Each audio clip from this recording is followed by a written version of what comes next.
Sino ba ang walang isip na naglagay ng hadlang sa daan? Saan ba galing ang kalat na ito sa akin? Taon-taon, humihingi ang sekta master ng 300,000 spirit stone para sa ayuda. Anong klaseng liblib na lugar ito? Kayo ang may kapalpakan sa teknolohiya, tapos sinisisi ninyo ang daan. Alam mo ba kung ano ang ginagawa rito sa spiritual ship na ito? Pakialam ko sa inyo. Kahit 10 langit na immortal pa ang humarang, mumurahin pa rin sila. Kayo yata mga tagalabas, hindi mo pa ba nakita ang Crystal Path? Ano ba ang Crystal Path? Hindi ko alam, matandang zoo. May isa na namang taga-ibang lugar. May isa na namang hindi pa nakakita ng Crystal Path. Ha ha ha, ikaw na ang ikasyam ngayon. Ha ha ha.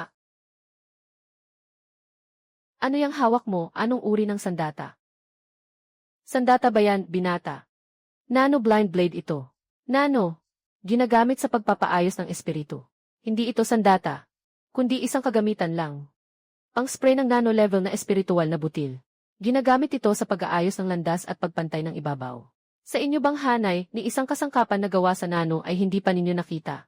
Ay, kaibigan ng daan. Gaano ba kataas ang katungkulan ng pinunong nandito? Kayong mga tagalabas. Hindi pa nga nakakapasok sa lungsod, nagtatanong na agad kung sino ang pinunong namumuno sa spiritual ship. Hindi naman siya kung sinong mataas na tao. Isa lang siyang mekanikal na halimaw na humarang sa daan, pahintulutan ninyo muna. Hindi ba sabi sa sektang Taiksu, dito ay ubos na ang espiritual na ugat? At parang disyerto na mga nag-iisa na lang ba ang lugar na ito? Sekta Master, desertong ito nga ang Huangsu. Taon-taon, humihingi kami sa malaking punong tanggapan ng 300,000 spirit stone na pondo pang ayuda. Mukhang ang maliit na lugar na ito ay personal ng pupuntahan ng nakakataas. Sa Huangsu, libre ang pagsisimula ng espiritual na ugat sa loob ng 3 taon. Spiritual root chip. Ano ba ang chip na yan, Sekta Master? Hindi ba likas na ipinapanganak ang espiritual na ugat? Ano mang antas ang matukoy, ganoon din ang antas nito. Pwede pa itong itanim. Pwede pang maintenance. Kung hindi, iho. Kapag hindi inalagaan ang espiritual na ugat na chip, wala nang daloy ng enerhiya. Hindi ba kayo sobrang atrasado na sa sekta ninyo? Ang espiritual na ugat na chip ay ikinakabit sa likod ng liig pagkatapos itanim. Hayaan mong ipakita ko sa iyo. Kahit karaniwang tao, pwedeng magkultibar. Magkabit lang ng manipis na chip at aandar na ang hininga ng espiritu. Kung ganoon, bakit kailangan pa ng espiritual na ugat na pagsusuri? Sa Huangsu, matagal nang hindi na ginagawa ang pagsusuri ng espiritual na ugat. Lahat ng 6 na taong gulang ay otomatikong binibigyan ng libreng basic chip na itinatanim. Lahat ay pwedeng magkultibar. Libreng itinatak ang chip, tapos automatic pa ang paggising. Kasama pa ang libreng espiritual na lakas. Imposible yan. Sa malaking punong tanggapan, kung karaniwang tao ka at gusto mong magkultibar, kailangan mo munang dumaan sa espiritual na ugat na pagsusuri. Kapag bagsak sa antas, pati tarangkahan ng bundok hindi ka papasukin. Talagang sobrang kuripot at mali ang sekta roon. Ang bata, sa pagpasok pa lang sa pag-aaral, sinisingil na ng spirit stone. Tapos may pagsusuri pa. Baka naman nababaliw na sila. Kalma lang. Alam mo ba kung sino ang aming sekta master? Umalis ka na. Ang purong antas na ito. Mas mababa pa sa 10% ang dumi nito. Ang mga alkemista ng pangunahing sekta ay isa-isang nagpipino. Bago makakuha ng kaunting pinakamataas na antas na espiritual na pulbos. Sa ganyang kalinisan, kapag nakita ito ng mga kagalang-galang na alkemista, mahihimatay sila sa lugar. Puting pulbos, 2 spirit stone bawat kalahating kilo. Yung nasa tabi, pula naman ay spirit jade. 2 spirit stone din. Bumili ka, hila mo ang spirit stone. Kung hindi ka bibili, huwag kang istorbo sa paninda ko. 2 spirit stone. Sekta Master. Ang punong sekta, napakapangkaraniwan. Ang spirit gathering powder, 40 spirit stone bawat kalahating kilo pa nga. Galing ba ito sa inyong kanayunan? Hindi naman kung anong mamahaling bagay ang spirit gathering powder. 2 spirit stone, sinasabi pang mahal. Kung hindi ka bibili, huwag mong sayangin ang oras at kita ko. Ano bang pinapadalisay ng mga spirit gathering powder na ito? Spiritual root chip. Ano pa ang pwede nitong gamitin? Suriin mo nga. Noong nakaraang taon, ilang mga nagsasariling kultivador sa Huangsu ang namatay dahil sa pagkaubos ng espiritong ugat. Parang napasok na sila ng apoy at demonyo. Haha, 3 taon na kami sa Huangsu. Wala ni isang nagsasariling kultivador ang namatay dahil sa kakulangan ng spiritual energy. Kung gusto mo ng pagkain, kahit isa ay hindi mo mahahanap. Bakit? Hahaha, sino ba ang may patay na spiritual root chip? Pumunta ka sa kabilang pader at manghiram ng ilang espiritong bato para muling buksan ang tagsibol, ha? Gaano ba kalaking bagay iyon? Hindi kumikita. Ginoong Jinghui, ano ba itong isinulat ng sekta sa ulat ng Huangzu? Naubos ang espiritong ugat. Ang mga nagsasariling kultivador ay halos nagkakagulo na. Bawat taon, humihiling sila sa sekta ng 300,000 espiritong bato para sa tulong sa espiritong ugat. Ako mismo ang nakakita sa file na iyon sa arkibo. Nakasulat doon na kailangan agad ang 300,000 espiritong bato. At may tatakpan ng pang-emerhensyang paglabas para sa malaking sakuna. At pinagana pa ang linya ng espiritong liwanag. Gumamit pa ng nano para magpadalisay ng mga dekalidad na spirit gathering powder sa maramihang produksyon. Libre pa nilang binigyan ang mga disipulo ng spiritual root chip para hindi sila magutom sa loob ng 3 taon. Ang sangay ng mga nagsasariling kultivador. Sa loob ng sekta, talagang taon-taon ay humihingi sila ng tig 300,000 espiritong bato. Isang impyerno sa mundo. Itong espiritong bato, sino ba ang napapasok sa bulsa ng sekta taon-taon? Kung sino man ang sumulat niyan, matagal na yata itong pinagmumukhang tanga. Jinghui, sabihin mo, sino iyon? Ako po, hindi ko po alam. Pero ang ulat ay dinala rito ng tagapangasiwa ng sekta mula sa kanlurang hangganan. Kalakip dito ang tatak ng nagbabantay na nakatatanda. Kaibigan, ano pa bang saysay nito? Kung pupunta ka sa silangang lungsod at titingnan ang mga bukirin ng aming Dajuzhu, ha? Hulaan mo kung ilang toneladang espiritong damo ang inaani sa isang mu. Mapapaawang ka sa mismong lugar kapag nakita mo. Noong nakaraang buwan, may nagpunta ritong nagbabantay na nakatatanda mula sa sekta. Tiningnan lang niya sandali. Talagang halos himatayin siya. 300 piraso. Noong kabataan ko, 3 taon akong nag-aral sa Spirit Essence Ho ng sekta. Ang pinakamahusay na lupang sakahan. Ang pinakamagandang pataba sa espiritu. Hindi lalampas sa 300 piraso bawat mu. Haha. 300 piraso, Ginoo, ang tapang mong humula. Sasabihin ko na sa inyo. 1200 piraso. Imposible talaga. 1,200 piraso ng espiritong damo bawat mu.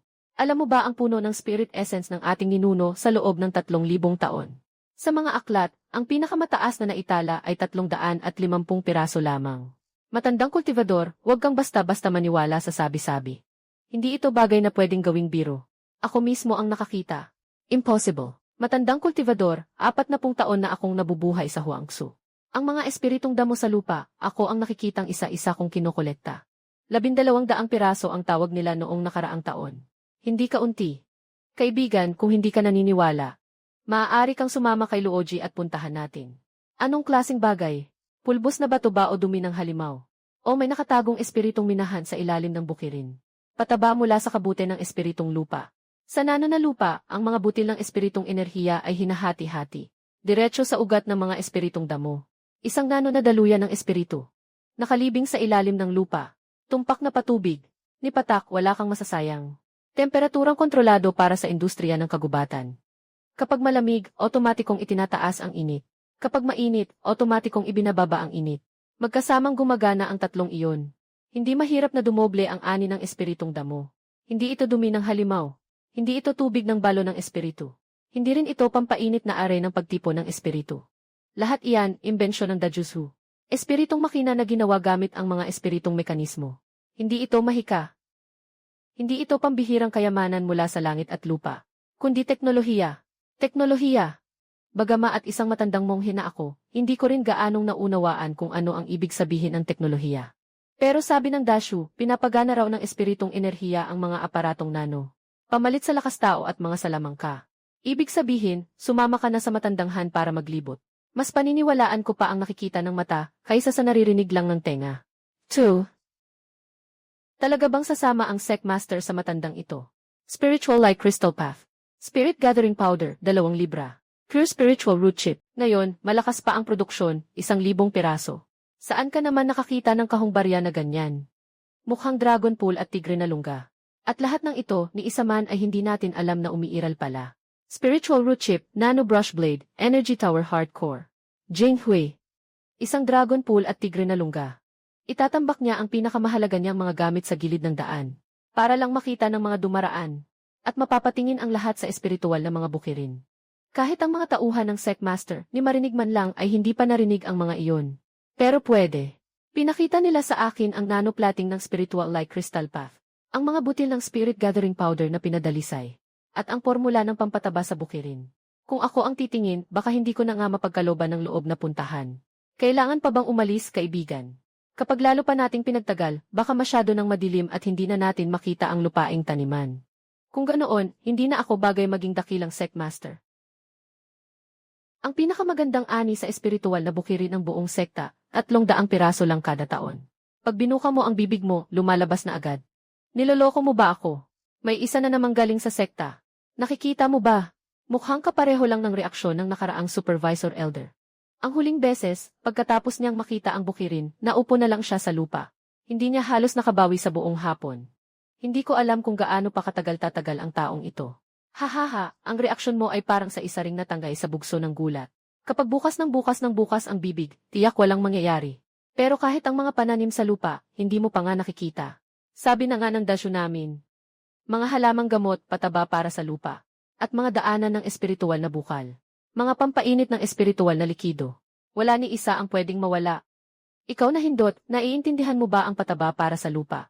Ano ba ang pataba para sa lupa? Hindi ba? Kapag hindi mo alam, huwag kang basta magbida-bida na imposible iyon. Mga tao ninyong sekta. Siguradong porke may bibig, sasabihin panigurado. Pero kahit ang mga pataba sa lupa, hindi ninyo alam kung ano ang inilalagay. Pataba para sa lupa. Sa madaling sabi, isang bacteria fertilizer na may sukat sa nano. Ang espiritual na ugat na ninuno mo ay mula sa pulbos ng bato at dumi ng halimaw. Kaya sobrang baba ng absorption rate ng mga ugat ng halamang iyon. Kalahati ng sustansya, napupunta lang sa lupa. Iba ang bacteria fertilizer sa nano. Mas maninipis pa ang mga hibla ng bakterya kaysa balahibo ng espiritong hayop. Diretso itong pumapasok sa maliliit na selula ng ugat. At naglalabas ng espiritual na enerhiya. Kapit na kapit ang halaman sa bibig bago pa nito maluwa. Walang nasasayang kahit ni katiting. Sa 3 tomo ng talaan ng paraan sa pagtatanim ng sekta, nakasulat ang paraan ng pataba gamit ang pulbos na bato. Hindi pa umaabot sa 30% ang paggamit ng enerhiya. Ilang porsyento lang ang utilization rate ng fertilizer na ito. Sabi ng Dashu, lampas 70%. Ang natitirang 10% ay error ng eksperimento. Ang antas mo sa pag-angat ng enerhiya. Ang iyong lakas sa braso. At ang pinagsamang ginto at banyagang anyo ng buto at laman na nanofibers. Matandang monghe, umangat ako sa antas ng pag-angat ng enerhiya. Pero kung lakas lang ng braso, kaya kong makipagpalitan ng suntok sa antas ng gintong elixir. Kung ang banyagang anyo ay inilagay mo sa sarili mong katawan. Hindi lang basta isuot sa katawan. Ang baluti ng espiritu ay itinatanim sa laman at dugo. Kung hindi, bakit pa iyon tatawaging banyagang anyo? Ang baluting espiritu ay isinusuot sa labas. Ang banyagang anyo ay binabago sa loob. Pinapalitan ng haluang metal ang buto. At nilalagyan ng nanofibers ang laman. Sa ganoon lang tumataas ang lakas mula sa antas ng pag-angat ng enerhiya hanggang sa gintong elixir. Suot lang sa labas. Ano ang pwedeng ikumpara dyan? Gawin mong metal ang katawan mo. Hindi ito simpleng paglinang. Ito. Ito ang mga tuntunin ng Huangzu. Ano ito? Hindi ka sanay dito, ano? Matandang monghe ako, naglinang ako ng enerhiya sa loob ng 60 taon. 60 taon, ni isang hakbang ay di umusad. Kung hindi lang ako nilagyan ng ganitong kakaibang katawan ng aming pinuno, baka nasa lupa pa rin ako at naghukay ng makakain. Sinasabi mo sa akin na hindi na ako unlad sa paglinang. E di habang buhay na lang akong basura. Ang kapalaran ng isang malayang naglilinang ay hindi basta kapalaran. Ang mga malayang naglilinang sa sekta ay habang buhay nang naghukay sa minahan ng espiritong ugat. Hanggang mamatay, di man lang nila mararating ang tarangkahan ng pundasyon. Pero itong si Matandang Lee sa harap ko na nasa antas ng paglinang ng enerhiya. Sa lakas lang ng braso, kaya niyang makipagsabayan sa isang nasa antas ng gintong elixir. Ang pagbabagong ito sa katawan, kayo bang pinuno ang gumawa? Personal na ginawa ng aming pinuno. Sa akin, pundasyon pa lang to. Ang mga nasa lungsod na mga one-body cultivator na nasa antas ng gintong elixir. Palit buong buto sa katawan. Palit buong laman. Pati ang sistema ng pag-ikot ng espiritong enerhiya ay mga kanal na parang tubo. 3 beses ang taas ng laban ng lakas ng isang nasa gintong elixir. Bale wala pa nga iyan sa espiritong bukirin ng Ginoo. Hintayin ninyong makita ang aming pinuno. Ang pangdepensa at panlaban na one-body na gawa sa batong naging ginto. Hehe, pangako ko, luluhod ka mismo at sisigaw ng immortal. One body na panlaban at depensa. Huwag kang magmadali, isa-isa lang. Unahin mong tingnan ang espiritong bukirin. Mabubuwisit ka sa nakita mo mamaya. Sumunod ka sa sekta. Sino ba talaga itong matanda? Puro haluang metal ang mga buto. Nano ang laman. Kaya ba talaga niyang ituring na cultivator ang sarili niya? Nakita mo ba ang bahaging kumikislap? Iyon ang espiritong bukirin. 3,000 mu, lahat iyan binuo ng aming pinuno kasama ang mga tao. Paisa-isang mu ang pinatag. 3 taon na ang nakalipas, wala pang tumutubong damo rito. 3 taon na ang nakalipas, kahit 1 pulgada ng damo ay wala. Pagkalipas ng 3 taon, umabot na sa libo-libong punla ang ani kada mu. Hindi dahil sa spiritual vein. Hindi dahil sa mga spell. Kundi dahil sa nanobakterya. Nano na panlinis ng espiritu, temperaturang kontrolado, likidong espiritu. Dahil sa teknolohiya. Isang matanda na nasa antas ng paglinang ng enerhiya. Pinalitan ang buong katawan ng haluang metal na buto. O, ngayon naniniwala na ba kayo, Ginoo? Kailangan pang personal ninyong makita ang mga hibla ng nasa lupa bago kayo maniwala. Isa na naman to, pang-siyam na pala. Tingnan mo ang ayos na ito. Pagkatapos makita ang espiritong bukirin. Mukhang kailangan pang puntahan ang buong proseso ng paggawaan para makita lahat. Noong dumating, matigas ang bibig. Noong paalis, nang hina ang mga paa. Parang isang dula lang lahat. Tingnan mo ang 3,000 mu. 1,200 punla. Ginoo, bilangin ninyo mismo. Niloko ka ba ng matandang ito o hindi? Otomatikong espiritong batis na may kontrol sa init. Paano nila nagawa ito? Reseta mismo ng pinuno. Nilagyan ng espiritong likido ng nano na pampainit na butil. Bawat ugat ng halaman ay may maliit na punto ng kontrol sa init. Yung batong kanal ng inyong sekta, tagas lang ng tagas. Ang diferensya sa init, sobrang laki. Kaya nalanta ang espiritong halaman. Sa aming kanal, 3 taon nang walang ni isang patak na tumagas. Kaya, ang tingin mo ay tanga na ako. Ha, si matandang Lina naman ang nagdala ng mga bisita para magbukas ng mata. Sinabi pa ng isang ito na ang 1,200 ani kada mu ay kalokohan lang. Ha. Ay! Halika rito, binata. Matagal na akong nag-aaral ng pagtatanim ng espiritong halaman mula pagkabata. Ang pinakamagandang tanawin ng espiritong bukirin ng sekta. Ang 300 ani kada mu ay sobra ng malaking biyaya.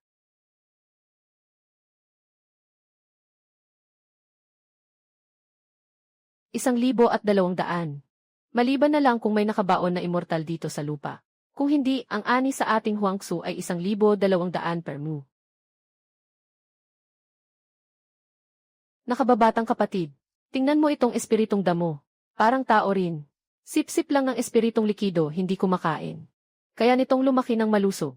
Ang pampalusog na pulbos para sa lupang espiritual ay parang pagkain ng espiritong damo. Ilang dosenang gin ng pulbos sa bawat munang lupa. Kaya talagang malusog at mataba ang mga ugat ng espiritong damo. Ganito lang pala kadali. Kami ang nagpa-and-arya nito mismo ng aming dashongsu. Hindi maganda ang epekto sa unang 2. 3 buwan nang nakalubog sa lupa ang dashongsu. Araw-araw sinusuri ang datos ng lupang espiritual. Paghahalo at pagtutugma sa pag-aayos. Sa ikatlong subok, saka palang tumubo. Kumikita ng 800 per mu. Sa ika-4, 1,200. At nanatiling matatag hanggang ngayon. Puro imbento lang. Alam ng punong ito na ang pinag-uusapan ay tambak na dumi ng espiritong hayop. Abo ng minahan at likidong espiritu ng damo. Kailan ba niya narinig ang tungkol sa kung anong pampalusog na pulbos? Kaya nakababatang kapatid, sabihin mo nga, bakit ang lupang espiritual ng Zongmen ay 300 puno lang ang naaani? Limitado ang likas na yaman ng espiritong ugat. Kapag may masaganang taon, ito ang tadhana ng langit. Kalokohan. Dahil lang hindi ninyo marunong magtanim. 300 taon nang nagtatanim ng lupang espiritual ang Zongmen. Pero kahit ang damo sa gilid ng kanal ay hindi pa mabunot ng maayos. Mula ba sa bukal ng espiritu o binungkal lang sa bato? Hindi kailangang kontrolado ang temperatura sa pulbos. Walang tinatawag kayong mga espiritong damo. Kaya sabog ang ugat ng espiritu. 300 taon na. Sa loob ng 300 taon ng sektang Taiksu, wala ni isang munang lupang espiritual ang nakalampas sa 300 puno. Sabi ng lahat ng matatanda, ang batas ng ugat ng espiritu ay itinakda ng langit at lupa, at hindi pwedeng lampasan. Ay! Nakababatang kapatid, hindi tanga ang mga tao sa Zongmen ninyo. Sadyang masyado silang naniniwala sa mga alituntuning iniwan ng ninunong sektang Taiksu. Ano ba talaga ang kailangan ng mga tumutubong espiritong damo? Hindi alituntunin, kundi sustansya, temperatura, tubig, at liwanag. Kapag nasakto mo ang 4 na iyan, natural na tataas ang ani. Ganito lang pala kadali. Ang pampalusog na pulbos na ito ay gawa mismo ng lakas ng inyong dashongsu. Sabi ng dashongsu, hindi lang niya iyan magagawa ng mag-isa, kundi dahil sa 3,000 mga kultibador sa huangsu. Bawat isa may spiritual root chip. Bawat isa pwedeng kumonekta sa istasyon ng espiritong network. Lahat ay sabay-sabay na sumubo. Kung sinong lupain ang pinakamasarap tumubo. At kapag naipadala na ang datos sa espiritong network, kinabukasan, alam na ng buong syudad kung paano magtanim. Bawat isa may spiritual root chip. Kung hindi naman, paano pa makakakonekta sa espiritong network kung walang chip? At paano tatakbo ang mga talang programa kung walang espiritong network? Sa Huangsu namin, kahit 6 na taong gulang na bata ay may nakatanim ng spiritual chip. Kahapon, pag-uwi ng apo kong babae mula sa paaralan, tinulungan pa niya akong ayusin ang mga parameter ng temperatura ng bukal ng espiritu. Sekta Master, gaano karami ba talaga ang nakatago sa Huangsu na ito? Mga espiritong kristal na kalsada, espiritong pulbos na pangbuno, at libo-libong chip. Dalhin ninyong lahat ako sa paggawaan ng mekanikal na espiritu. Ngayon, doon sa paggawaan, hindi basta-basta pinapapasok ang mga tagalabas. Iyan ang alituntunin ng Dashongsu. Kapag may bisitang tagalabas na papasok sa paggawaan, kailangang mauna ang rehistro ng code ng katangian ng espiritong enerhiya. Iginagalang namin ang mga alituntunin ng inyong Dashongsu. Pero nakita ko na rin naman ngayon, ang espiritong kristal na kalsada, ang pagsasabog ng espiritong pulbos sa lupang espiritual, tingnan mo. Lahat ng hindi dapat makita ng mga tagalabas, nakita ko na. Wala nang saysay pang itago ang isa pang paggawaan. At nakita mo na rin pati ang mga hibla ng lupang espiritual, hindi ba? Kaya wala na rin talagang maitatago sa paggawaan. Halina, ipapakita ko sa inyo ng husto. Pero magkasundo muna tayo. Pagpasok ninyo, huwag kayong basta-basta hahawak ng kahit ano. Noong nakaraang buwan, may dumating na tagamasid na nakatataas mula sa buong sekta. Nakasalubong ko ang isang kalahating tapos na lihing lumilipad na espada. Halos masunog ang mga daliri ko. Ay, ang matandang lina ito, parang baliw ang ulo. Talagang pupunta pa. Ang sekta master na ito ay binago ang mga mortal para maging mga kultivador. Ipinagbabawal iyan ng malinaw sa punong sekta. Ang lihim na teknik ay para agawin ang langit at lupa at ang mga biyaya nito. Lumalaban ito laban sa tadhana. 1,000 taon na ang nakaraan, nagpasa na ng utos ang mga nakatatanda. Kung malaman ng punong sekta at ng mga nakatatanda na may kaguluhan dito sa Huangsu, lumalaban sa tadhana. Tingnan muna natin kung paano ba sila lumalaban.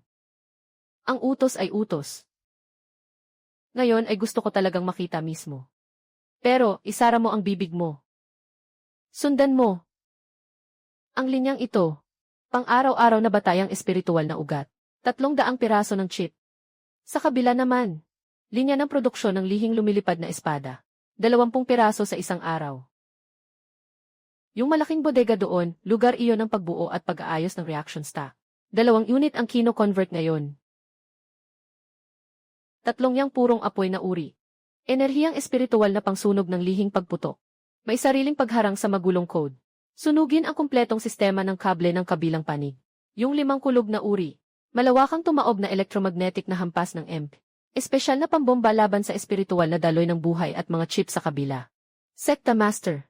Kumuha ako ng pinakamataas na antas na flying sword mula sa punong sekta ng tanggapan ng mga kagamitan.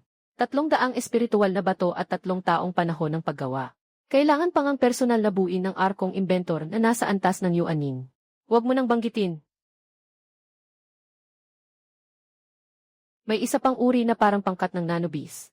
Kapag pinakawalan mula sa inabarko, hahati ito sa 3,000 maliit na alingaw na anak na barko. Automatikong paglalak, automatikong pananaksak, automatikong pagbawi.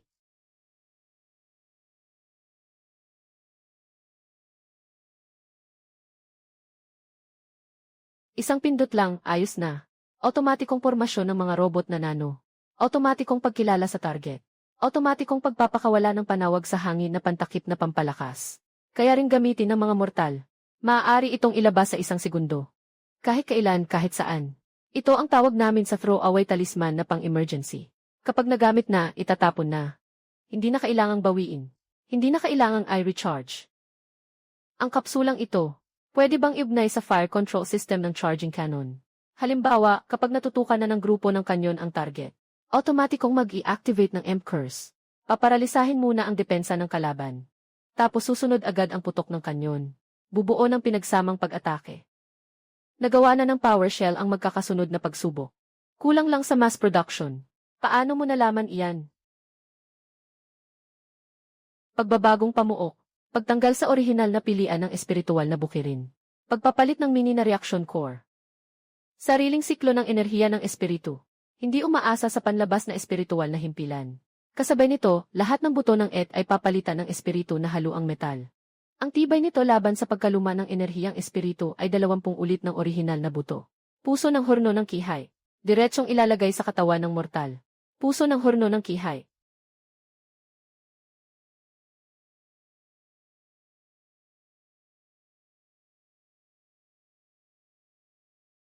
Sarap sa pakiramdam. Sa wakas, hindi na kailangang araw-araw pumila para magpa-charge sa espiritual na himpilan. Pakiramdam ko kaya kong durugin ang isang pader sa isang suntok. Isang disipulo ng punong sekta. Mula sa key refining hanggang foundation building. Sa loob ng 10 taon kung may talento. Sa loob ng 20 taon kung karaniwan. Sa loob ng 30 taon kung mahina. Tayong 3 buwan lang. Nasa pwesto na ang chip. Nasa pwesto na ang reaction stack. Nasa pwesto na ang espiritu na haluang buto. Pumasok sa imbakan at matulog ng isang tulog. Paggising mo, magtaakyat ka na sa pundasyon. Siyempre, ang kondisyon ay nakapasa ka na sa pretest bago ang paglikha ng katawan.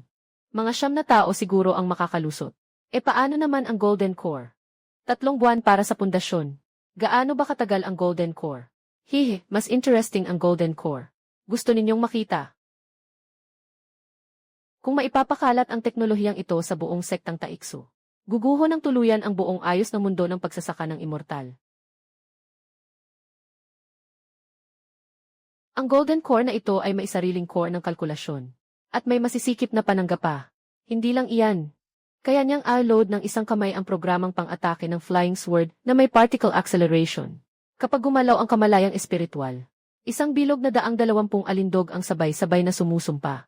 Lilipad ang espada. Kailangan pang tuloy-tuloy na kontrolin ng kamalayan. Ang mga golden core na disipulo ng sektang Taiksu. Kapag tapos nang mag-load ang programa, automatikong atake. Ang isang disipulo kailangan lang magbigay ng utos. Tapos na ang pag-load. Umpisa na ang hanay ng mga Thunderfire Charm. 12 alindog ang sabay-sabay na inilalabas.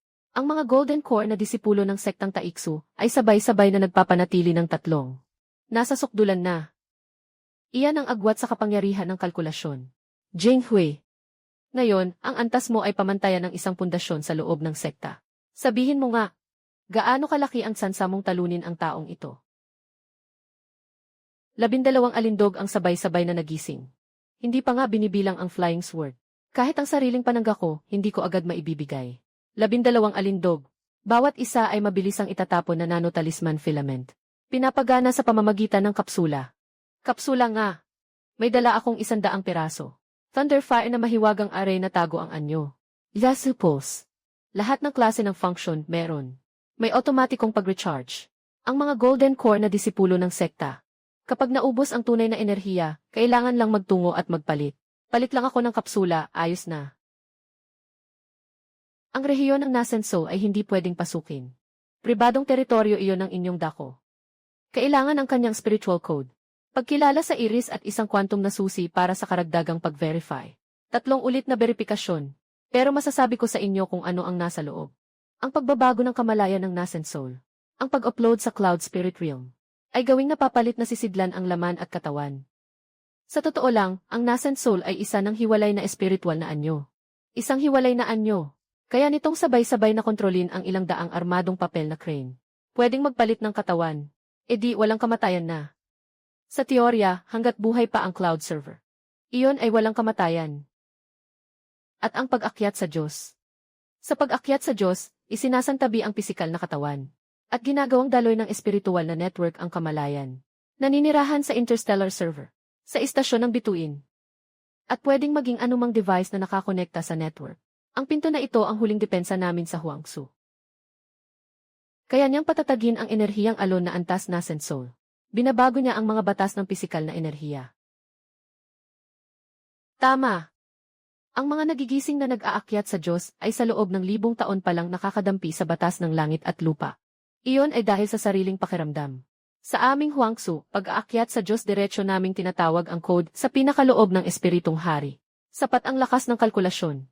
At sapat ding mataas ang pribilehiyo. Kung paano gustong baguhin, baguhin lang. Ang epekto ng spell. Ang bilis ng daloy ng espiritual na enerhiya sa puwang. Naka-encode na lahat tapos na ang usapan.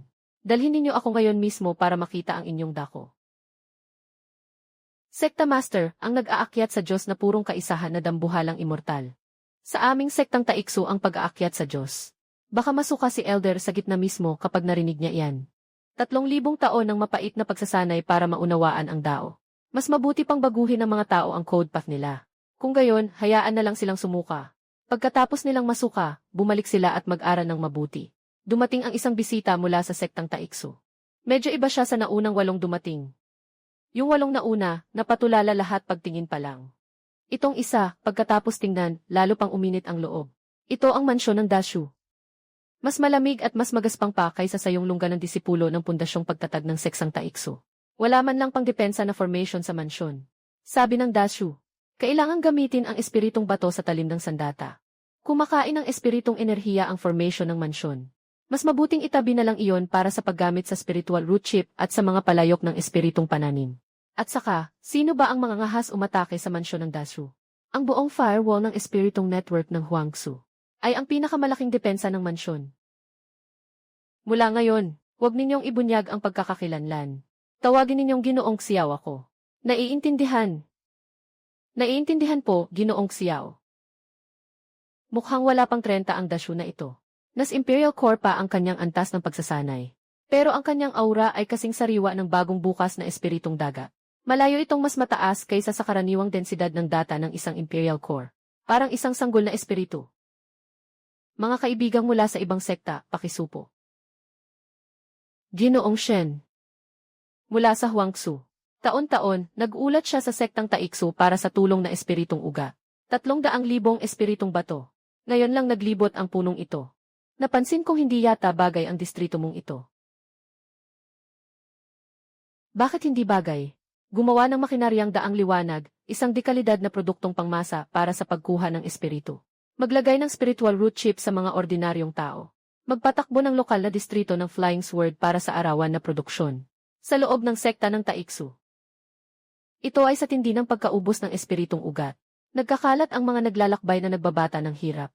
Halos gumuho na. Talagang tuyot na ang mga orihinal na espiritong ugat ng Huangsu. Noong dumating ako 3 taon na ang nakalipas. Kahit ang mga espiritong nilalang para sa paglanghap ng kirito, ay sobrang manipis na halos hindi na mapagsanay. Mula sa 3,000 naglakbay na mamamayan, 1,300 na lang ang natira. Hindi mga cultivator, kundi mga ordinaryong tao na kahit sa pagsubok ng espiritong ugat ay bumagsak. Kung gayon,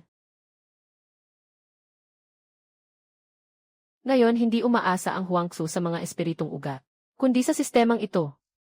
Sa pinakailalim na core ng higanting linya, ang arawang zero energy, ay katumbas ng isang medium na espiritong ugat, sa gastos na 1/10 ng pagkuha ng natural na espiritong ugat. Sa maintenance, 2 oras lang bawat buwan ang downtime para sa inspeksyon at repair. Gamit ang panghabang buhay na unang henerasyong core, ligtas na itong tumatakbo ng 3 taon. Ang ikapitong henerasyong disenyo ay maihabang buhay na 300 taon. Kaya, hindi na kailangan ng Huangsu ang tulong na espiritong ugat ng sektang Taikso. Kung hindi na kailangan ngayon, hindi na kailangan noon pa. Kung gayon, bakit ka pa rin nagsusumite ng ulat? Dahil kung hindi ako magsusumite, may ibang mag-ulat para sa akin. Naghain ako ng 300,000. At least, mapipigilan ng 300,000 espiritong bato na mapunta sa bulsa ng mga taong iyon. Sino-sino ang mga iyon? Ang tagapangasiwa ng sekta sa kanlurang rehiyon, ang punong disipulo ng sekta at isa pang grupo na may kinalaman sa pag-aproba ng tulong na espiritong ugat. Mga nakatatandang tagasuri. 3 taon. Huangsu, humiling ng tulong na espiritong ugat sa loob ng 3 taon. 300,000 espiritong bato bawat taon. 900,000 espiritong bato. 900,000 espiritong bato, ilang pirasong fusion core na kaya niyan maitayo. Kung base sa gastos ng unang henerasyong core. Sapat na para makapagtayo ng 30 unit. Kung sa kasalukuyang ikapitong henerasyon ang pagbabatayan, 60 unit ang magagawa. 60 piraso. Kayang takpan ng mga core ang lahat ng distrito sa buong kanluran. Alam mo ang pagkakakilanlan ko. At pinakita mo pa sa akin ang buong listahan ng mga sikreto mo. Hindi ka ba natatakot na isang araw ay bumalik ako bilang punong sekta? Gigibain lang ang basurang lugar na ito. Ang teknolohiyang kultibasyon ay nasa tingin ng mga makalumang malalaking tauhan sa sekta. Iyan ay heretical na pamamaraan. Sekta Master, tingnan po ninyo. Dahil ang mga bagay na ito, maaga o huli may makakakita rin. Ikaw ang unang pumayag na pumasok at maigi itong tingnan. Mataas na antas ng sekta. Ang mga naunang dumating, maging ang espiritong bukirin, ay ayaw nang maglaan ng dagdag na sulyap. Paglingon lang, umalis na. Bumalik ka at sumulat ng ulat. Ituloy ang pagsulat tungkol sa pagkatuyot ng espiritong ugat. Shen choose you. Ako, bilang dakilang sekta master, ay may itatanong sa iyo. Itong set ng pambihirang teknolohiya sa kultibasyon. Maaari ba itong kopyahin sa buong sektang Taiksu? Sa teknikal na usapin, wala itong kahit anong hadlang. Ang production line ng spiritual root chip ay pwedeng kopyahin ng direkta. Ang formula ng espiritong putik na bacterial agent ay pwedeng gawing maramihan. At ang plano sa pagtatayo ng base ng espiritong network ay nakailang ikot na ng pag-upgrade. Pero may isang kondisyon. Kailangang unahin ninyong alisin ang mga taong nakikinabang sa monopolyo ng espiritong ugat at sa pagkain ng libre. Ang mga taga-tagapangasiwa ng sekta ay kasalukuyang nagsascan ng espiritong network ng Huangsu. Natukoy na nila ang code ng iyong espiritong enerhiya. Lumabas na ito sa Huangsu. Dakilang sekta master. Paano po ninyo planong harapin ito? Ano ang magiging tugon ng taga-tagapangasiwa ng sekta sa kabilang panig?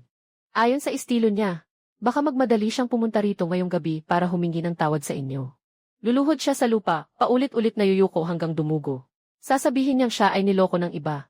At wala siyang kahit kaunting kasakiman. Tapat at mataimtim siya. Walang dudang mapapatunayan ng langit at lupa. Tapos babaligtad pa siya at kakagatin ako. Patawad sa pagbulag ko sa pandinig ng Huangsu. Peke ang ginawa kong takbo ng mga bagay. Ang teknolohiyang kultibasyon ay heretical na pamamaraan. Pakiusapan ko po ang dakilang sekta master na maliwanagan. Sekta master, urgent transmission ito mula sa punong sekta ng espiritong network. Ang mga tagapangasiwa ng sekta sa kanlurang zona at ang 3 punong pwesto ng magkakasanib na espiritong rehiyon ay papalapit na sa Huangsu sakay ng espiritong sasakyan ngayong gabi. Tinatayang pagdating nila ay bukang liwayway na. Sakto ang dating. Gusto ko talagang makita kung paano niya babaliktarin ang itim at gawing puti. Kung may ipag-uutos ngayon ang sekta master. Ang pader ng apoy ng espiritong network ng Huangsu ay kayang harangin ang lahat ng espiritong sasakyan. At pababain sila sa langit na parang mga ibong nasalo sa ere. Hindi na kailangang hayaan silang dumating. Paluin ninyo sila sa lupa. Hayaan ninyong matapos nila ang palabas nila. Sekta master, may isa pa po kayong dapat malaman. Dapat ninyo pong malaman na bukod sa pagharang sa mga espiritong sasakyan, ang pader ng apoy ng espiritong network ng Huangsu ay maaari ring mag-monitor ng real-time ng code ng espiritong enerhiya ng lahat ng papasok sa lungsod at ng mga tala ng komunikasyon. Sa oras na pumasok ang taga-tagapangasiwa ng sekta sa lungsod, lahat ng naka-encrypt niyang mensahe sa nakalipas na 3 taon ay agad na madidecrypt at maimbak, kasama na ang batch na ipinadala niya para mag-ulat sa batang sekta master.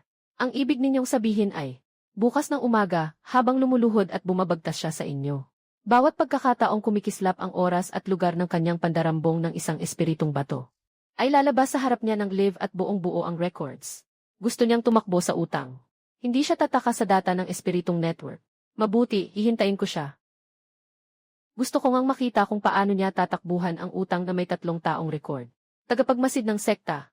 Naparito po ako mula sa malayo para salubungin kayo, dakilang sekta master. Hindi po ako nakasunod agad. Karapat-dapat po akong mamatay ng paulit-ulit. Tigilan mo ang kalokohan. Tinanong ko kayo kung ano ang naging kalagayan ng branch ng Huangsu sa nakalipas na 3 taon. Sagutin mo ang sekta master. Ang espiritong ugat ng Huangsu ay tuyo na. Naglaho ang mga nag-iisang kultibador. Halos bumagsak na. Ako po mismo ang taon-taong nagsasagawa ng inspeksyon. Totoo po ang kalagayan. Idilat mo ang mga mata mo at tingnan mo ng maigi.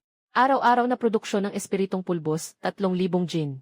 Taunang produksyon ng mga guided rocket, 7,000 hawakan. 10,000 piraso ng spiritual root chip. 1,200 punla ng espiritong damo. Ang dibisyong ito ng spiritual vein ay halos ubos na.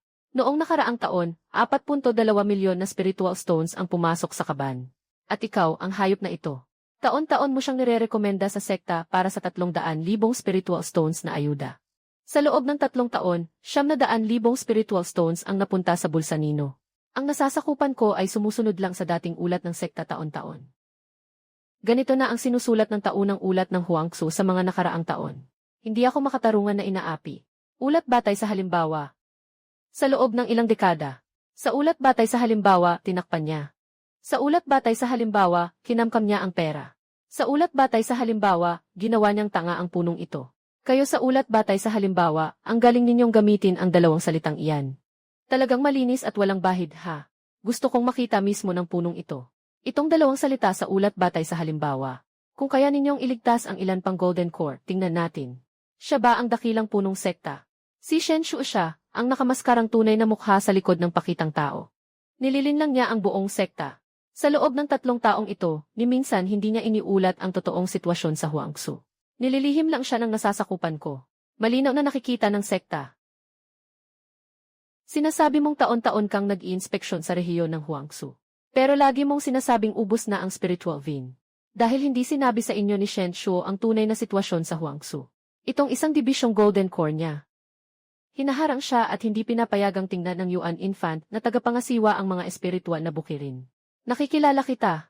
Ikaw pala yung taong taon-taong nakasakay sa spirit boat na pumupunta sa amin sa Huangsu para mag-inspeksyon. Sa bawat balik mo, paikot-ikot ka lang sa tarangkahan ng lungsod. Hindi mo man lang nakita ang mga espiritual na bukirin. Umalis ka lang matapos mong inumin ang tsaa. Pagbalik mo, iulat mo na agad na ubos na ang spiritual vein namin. Busog na ang mga kultivador. Dakilang punong sekta. Sa Huangsu, talagang hindi namin kailangan ang ayuda ninyong spiritual vein. Ang mga spiritual stone na iyon ay sa punong sekta.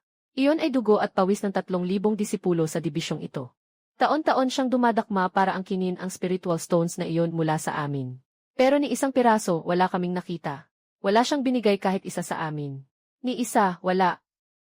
Lahat ay napunta lang sa sarili niyang kaban. Ang mga kultivador sa Yuan Infant na antas ay natakot ng husto. Ha ha ha! Kaya niyo bang i-upload sa spiritual network ang mga litrato ng dati? Baka sakaling mag-viral ng isang bagsak. At ibigay pa sa amin. Ang bawat isang pulgada ng kinamkam niya sa loob ng 3 taon. Iluwa ninyong lahat dito. Iluwa ninyo. Taon-taon pa ninyong sinasabing gutom na kami. Totoo bang gutom kami? Kayo ang kumitil sa mga buhay namin. Tapos ginawa pa ninyo kaming hapagkainan ng promosyon at pagyaman mo. Pagligtas namin, awa naman po, awa. Mas malinaw pa sa amin ang ginagawa ng mga casual cultivator kaysa sa mga matatandang guro ninyo. Alam lang ng mga matatandang guro ng punong sekta ko kung paano gawing hagdan ang buhay ng mga casual cultivator. Para maging daan ng promosyon at kapakinabangan.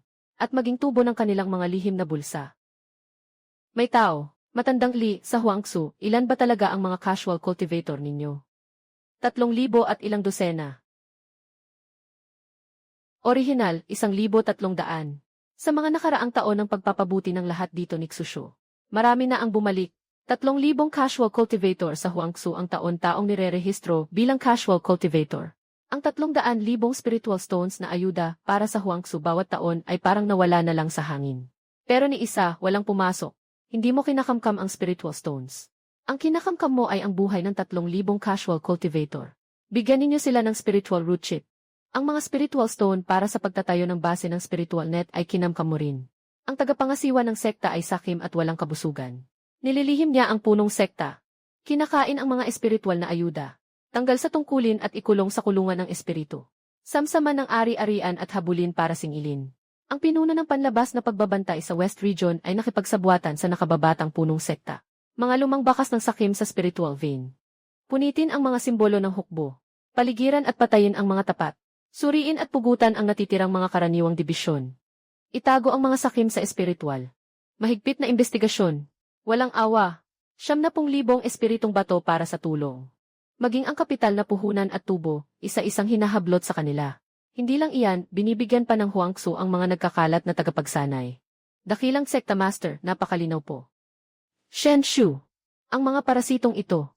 Kaya ko silang linisin sa isang araw. Pero ang sektang Taiksu ay may napakaraming sangay. Ilan pang tagapangasiwa ng sekta ang nagkukunwaring walang alam. At ilan pang general na tagamasid ang sakim sa tinta. Malinis na ba ang lahat, ako mismo? Ang mga parasitong taga-sekta ay hindi naubos sa pagpatay. Dahil ang pinayayaman nila ay hindi ang kanilang puso. Kundi ang sistemang ito ng mga linya ng espiritu at panlalamon. Pinatay ng tagapangasiwa ng sekta. At may kasunod pang isa pang tagapangasiwa ng sekta. Ang dapat resolbahin ng sekta kailanman ay hindi ilang tiwaling opisyal, kundi itong lumang patakaran na tumakbo sa mundo ng pagsasanay sa loob ng 10,000 taon. Ang dapat mong baguhin ay ang mismong patakarang ito. Alam ba ng sekta master kung bakit nakarating ang Huangsu hanggang ngayon? 3 taon na ang nakalipas nang pumunta ako sa Huangsu. Naupos na ang mga linya ng espiritu.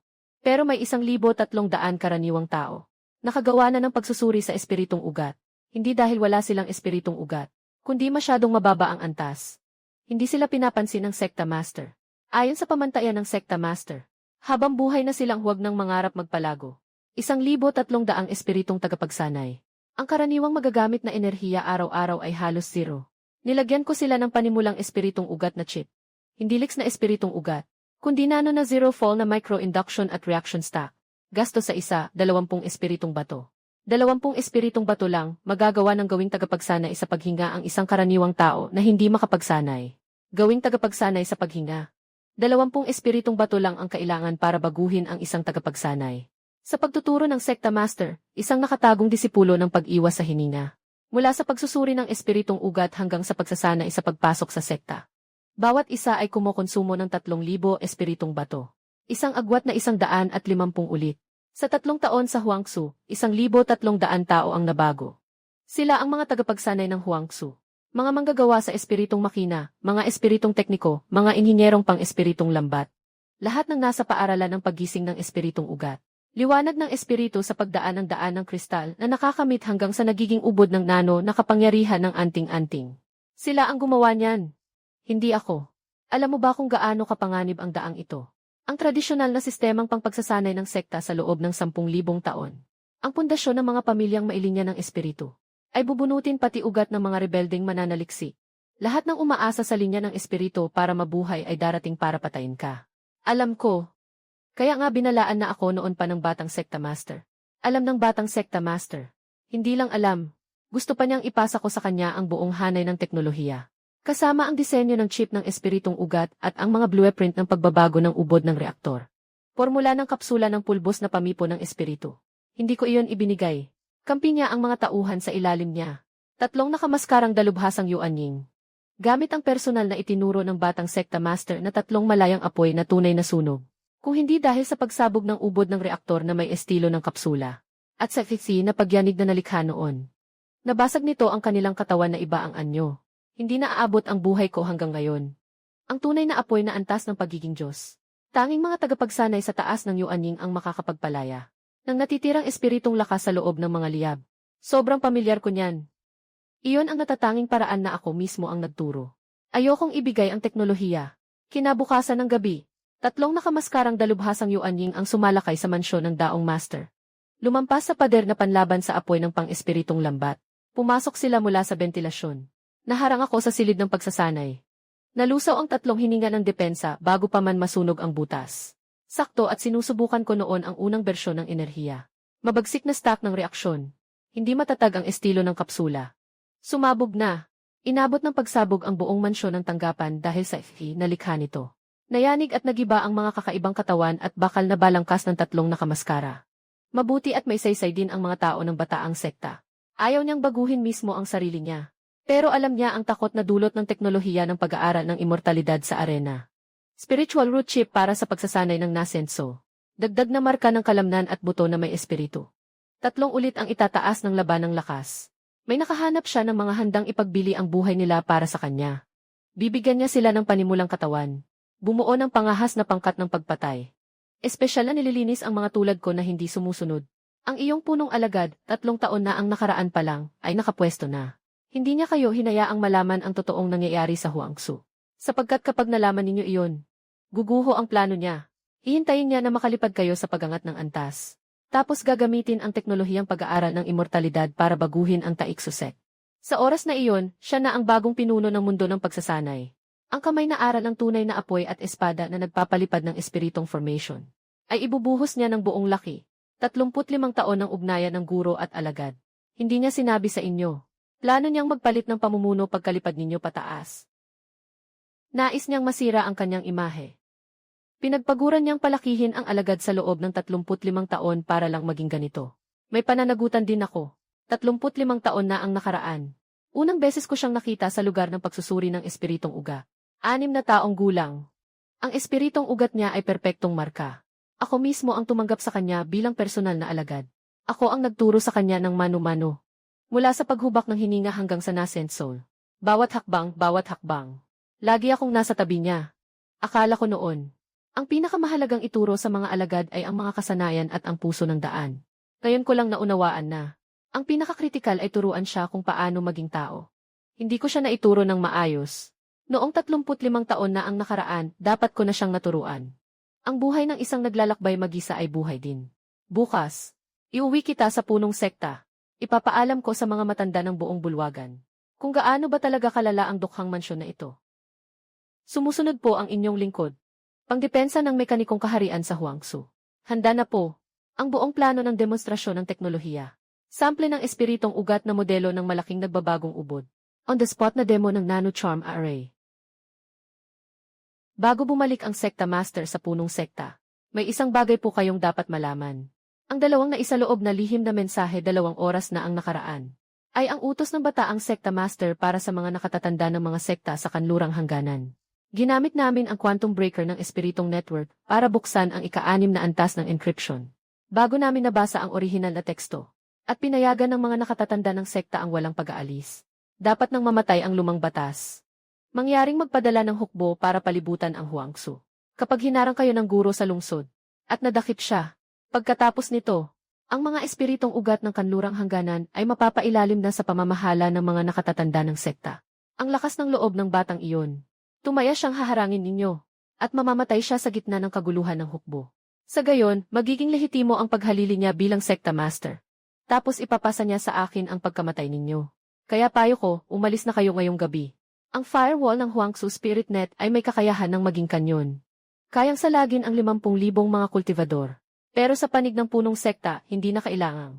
Gusto kong makita kung maglalakas loob siyang kalabanin ako. Hihintayin ko siya. Nakuha ng Sekta Master ang agarang ulat mula sa Spirit Net. Nagpadala na ng hukbo ang bataang Sekta Master. 50,000 kultivador. Kasama ang mga piling mandirigma.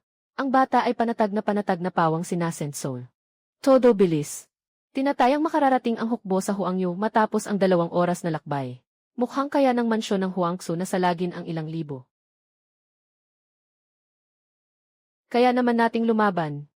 Mabigat talaga ang tunay na labanan ni Zhao Yu sa kopya ng battle setup ni Shudakyu. Pader ng depensa sa lingwang at pulutong ng radar na may mga tunaw na kanyon. Diretso ang bugbugan, walang problema kahit 10,000 pa. Pero hindi ko nire-rekomendang lumaban.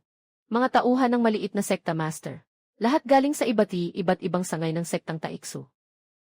Hindi sila mga taksil na sundalo. Naloko lang sila. Utos ito ng maliit na sekta master. Siguradong si Huangsu ay bumagsak sa landas ng demonyo. Sa atas ng paglilinis at paglipol. 2,000 pundasyon. 3,000 gininto ang pil. 500 yuan baby, kalahati ng lakas ng sektang Taiksu yan. Magbugbugan ang magkabilang panig. Kung sino ang manalo, siya ang talo. Dugo ng sektang Taiksu ang aagos. Ibinunyag na kayo ng sekta master ang tunay na pagkatao niya. Buong frequency broadcast sa lingwang. Ang dakilang sekta master na si Wen Luochuan ng sektang Taiksu ay nasa loob ng lungsod ng Huangsu. Tingnan natin kung sino pa ang lalakas ng loob gumalaw. Ibig mong sabihing maglabas ng utos sa Huangsu. Pag-broadcast sa buong frequency ng lingwang. Ang dakilang sekta master na si Wen Luochuan ng sektang Taiksu ay nasa loob ng Huangsu. Patotohanan gamit ang code ng espiritong katangian ng base na ito.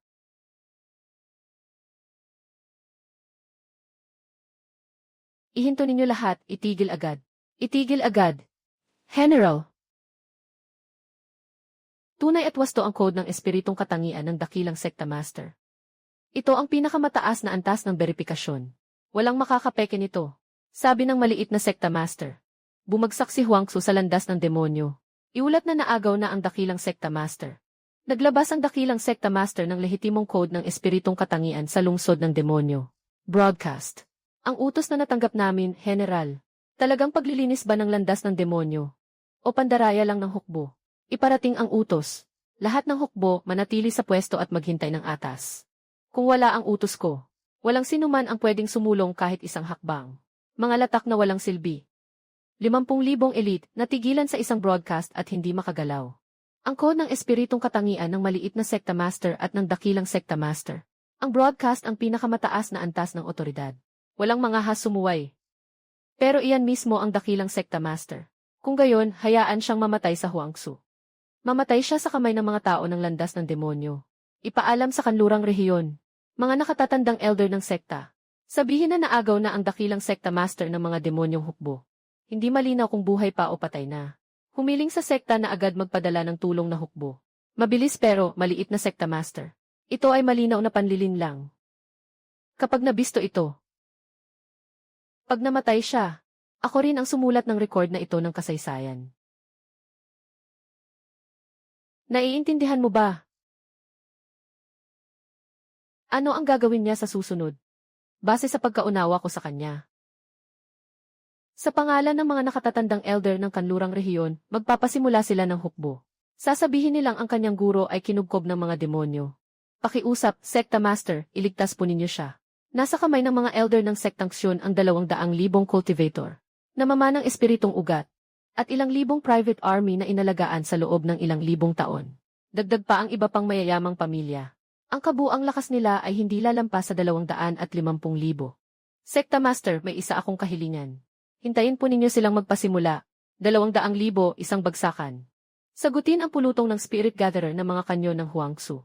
3 taon na nating hinihintay ang araw na ito. Kusho, magsabi ka ng totoo sa akin. Kung ang nakaupo sa harap mo ngayon ay isang mangmang na dakilang Sekta Master, at ang taong iyon ay kapantay lang ng maliit na Sekta Master, ano ang gagawin mo? Kahit sino pa ang maupong dakilang Sekta Master. Mas mabuti pa rin ang 300,000,000 taong payapa at malaya. Kaya ko ang bagay na ito, lahat ng tauhan ko ay kaya rin. Mabuti. Hahayaan ko kayong magtanim ng panatag ang loob. Mga nakatatandang pinuno ng sekta sa Western Border. Ang unang pinuno ng sekta na umakyat sa Formed Spirit Realm at pinuno ng mga angka ng sekta. 200,000 kultivador sa ilalim ko. Sa mga ito, 20,000 ang mga piling bihasa na nakasuot ng Spirit Alloy Armor. Naunawaan ng mga nasasakupan. 3 taon nang tumatago sa Western Border ang Huangsu Spirit Net. Ilang puno ng espiritong bunga ang nasa likod bahay ng kanyang mansyon. Lahat po ay malinaw sa amin. Bawat isa, mula sa mga code ng kakayahang espiritual ng mga pinuno ng sekta hanggang sa mga kasamahan. Lahat ay narito. Ang type code ng bawat tao. Ang inventaryo ng anting-anting at mga gamit na espiritual na nakaimbak. Nandito rin lahat. Ang security team ng Huangsu Spirit Net. 3 taon nilang binasag ang firewall ng Spirit Net sa Western Border. Binaligtad nila ang sitwasyon hanggang sa pinakapundasyon. 3 taon kang naghanda. Mula noong unang ipinasok ng batang pinuno ng sekta ang mga taong pumatay sa akin ng palihim, nagsimula na ako. Alam ko na darating ang araw na ito, maaga o huli. Hindi pwedeng habang buhay na magtago ang Huangsu.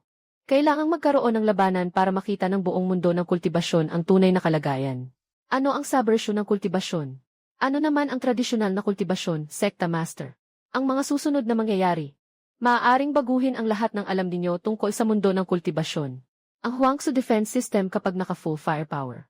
Hindi pa kailanman nagamit sa totoong labanan. Sigurado po ba kayong gusto ninyong magpatuloy? 3,000 taon na ang kultibasyon ng aking base. Nakakita na ako ng pagdating ng demonyong Diyos. Nakakita na ako ng bagyong winawasak ang sekta. Nakakita na ako ng pagbagsak ng kalawakan. Ilabas ninyong lahat. Itaas sa pinakamataas na antas ang firewall ng SpiritNet. I-activate ang buong Fiki interaction sa lahat ng yugto. Ang hanay ng mga espiritong kanyon na nakaipon ng enerhiya ay pumasok na sa preheat state. Lahat ng kultibador sa Huangsu, makinig kayo. Ako ang Dark Master na Sixushu. Sa loob ng 72 oras, magkakaroon ng depensibong labanan. Mangyaring magpatuloy sa normal na kultibasyon, normal na produksyon, at normal na pamumuhay. Gaya ng dati, dire-diretsong klase sa Enlightenment Hall para sa mga may spiritual root. Hindi tataas ang presyo ng Spirit Umbrella. Hindi rin hihinto ang produksyon sa workshop ng espiritong makinarya. Naririnig ninyong muli, may gulo na naman. Sa pagkakataong ito, malakihang eksena talaga. Ang 3 kalansay ng kaaway na pumatay noon sa Dark Master. Ginawa pang gasolina sa bodega ng recycled waste sa core ng pagbuo. Malaki man o maliit na eksena. Sa huli, basura rin ang magiging katapusan. Ang 1 libra ng Spirit Gathering Powder ay 2 espiritong bato. Siguradong kalidad, produkto ng Huangsu. Kahit tapos na ang laban, hindi rin tataas ang presyo. Kung bibili kayo, bilisan ninyo. Firewall, araw 0. Itakda ang pag-intercept sa mga butas. Nakuha na ang gantimpala. Bumili ng bagong modelo ng Integrated Flight Sword. Nakaabot na naman sa tagumpay ang maliit na basagulero. Magkano ang gantimpalang ito? 100 espiritong bato. Bumili ng limitadong edisyon ng Magnetic Floating Light Blade model. Bukas, maglalabas pa rin siya. Siyempre, ilalabas ko. May 200 libra pa akong Spirit Gathering Powder sa stall ko na hindi pa ubos. Pagkatapos ng laban, siguradong pupunta kayong lahat para bumili. Pagkatapos ng laban, sino ba ang ayaw humigop ng maayos at preskong hangin? May punto ka rin, kaya normal lang na magtrabaho pa rin ako. Kailangan ding diligan ang mga espiritong bukid, hindi naghihintay ang mga tao. Iba ito sa iniisip kong eksena ng hukbo sa ilalim ng lungsod. Ganap na magkaiba ito sa eksenang nagtatakbuhan ang masa. Hindi sila natatakot sa 200,000 rebelde. Wala silang kahit kaunting takot. May pananampalataya sila. 3 taon nilang naranasan ang Huangzu sa ilalim ng pamumuno ng pinuno ng sekta. 17 beses silang sumuong sa mga pag-atake. Mga lihim na pagpasok, pagkalat ng virus sa spirit net, bigla ang EFI, at panlilin lang sa paglipat ng direksyon. Sinubukan ng batang pinuno ng sekta ang lahat ng naisip niyang hakbang. Noong una, natatakot din ang lahat. Pero kalaunan, para na lang iyong pagbibilad ng damit kapag umuulan. Ang unang pag-atake ay 1 taon na ang nakalipas. Nagpadala ang batang pinuno ng sekta ng 100 cultivator na nasa Golden Core Stage. Gabi-gabi, mula sa pinakailalim ng spirit net na may pinagsamang mga alon. Isang lumang sistema ang may butas at nasagasa ng mga intruder. Sinubukan nilang gibain ang buong lungsod. Kapag bumagsak ang spiritual net, para ka na ring naparalisa. Kapag nawala ng kontrol ang spiritual fusion core, tuluyan na itong magwawala. Parang sasabog sa langit ang buong Huangzu. Pero ang mga rogue cultivator sa Huangzu ay maisarili ng panangga. Isang bata na 12 anyos. Sa takdang gawain pagkatapos ng klase sa pag-aaral sa Spiritual Root Academy. Nadiskubre niya ang butas na ito. At agad niyang naisumite ang countermeasure program sa security team ng Spiritual Net. Pagkalipas ng 20 minuto, ang lahat ng 100 na Golden Core Cultivator ay biglang nawala ang koneksyon. Automatikong nagsara. At lahat sila ay napuruhan at napahandusay. 2 anyos. Gawain pagkatapos ng klase. Ang sistema ng edukasyon sa Huangzu. Pundasyong chip ng spiritual root sa edad na 6. Sa edad na 9, pag-aaral ng mga rune at pagsulat ng mga programa, pang-umpisang antas. Sa edad na 12, kukuha ng paunang sertipikasyon sa seguridad ng spiritual net. Ang batang nakadiskubre ng butas sa spiritual day noong isang araw. Ang kanyang ama ay nagtatanim ng spirit grass sa espiritual na bukirin. Ang kanyang ina ay nagbebenta ng spirit gathering powder sa isang tindahan. Ang buong pamilya niya ay mga cultivator na binago ng karaniwang tao. Talagang nabaligtad ang mundo. Ang aking buong pagkaunawa sa mundo ng pagsasaka ay gumuho. Ang batang 12 anyos ay nakasulat ng countermeasure program at natalo ang 100 na Golden Core Cultivator. Bigla kong naisip na para pala akong bulag. Tama ka. Talagang nabaligtad ang mundo. Ang aking buong pagkaunawa sa mundo ng pagsasaka ay gumuho. Hindi namamatay si Xuxu. Dapat nang maglaho ang lumang paraan. Kung maipalaganap ang cyber cultivation sa buong mundo, masisira ang pinagmulan ng angkan ng mga espiritual na ugat namin. Ang 1,000 taong pundasyon ay masisira sa isang kisapmata. Ang mga binagong cultivator ng mga karaniwang tao. Kapag nagpasok lang ng chip, nagkakagulo na. Kapag naglagay ng reaction stack, pwede nang magtayo ng pundasyon. Ako ay nagsumikap sa loob ng 1,000 taon. Ngayon lang ako nakaabot sa yugto ng Yuaning. Sila, pagkagising nila, nakaakyat na agad sa pundasyon. Anong klaseng pagsasanay iyon? Iyon ay isang pang-aalipusta sa pagsasanay. Naloko na si dakilang BNSGV ng mga halimaw. Ibalik natin sa tamang panig ang pangalan at katwiran. Sa kasaysayan, ang isusulat ay magiging isang tapat at masipag na hari. Magpadala ng hukbo. 200,000 cultivator ang dudurog sa Huangzu. Dakpin at patayin si Xuxu. Iligtas ang dakilang BNSGV. Litisin ang mga halimaw sa panig ng linya ng pagkamatuwid. Iligtas si Haring Qin.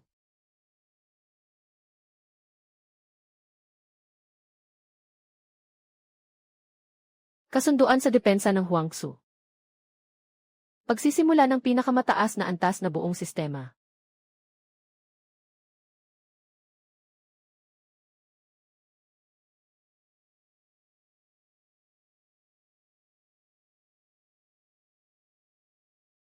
Tinatayang oras ng pagdating ng kalaban, 9 oras at 37 minuto. Tinatayang tagumpay, 79.3%. Kailangang pumunta na ako sa paggawaan ng makinang espiritual. Ngayong gabi, may night shift ako sa pag-aayos ng mga bapor para sa pundasyon. May isang cultivator na nasa yugto ng impluwensya ang nakapagpareserba na ng pwesto buong gabi.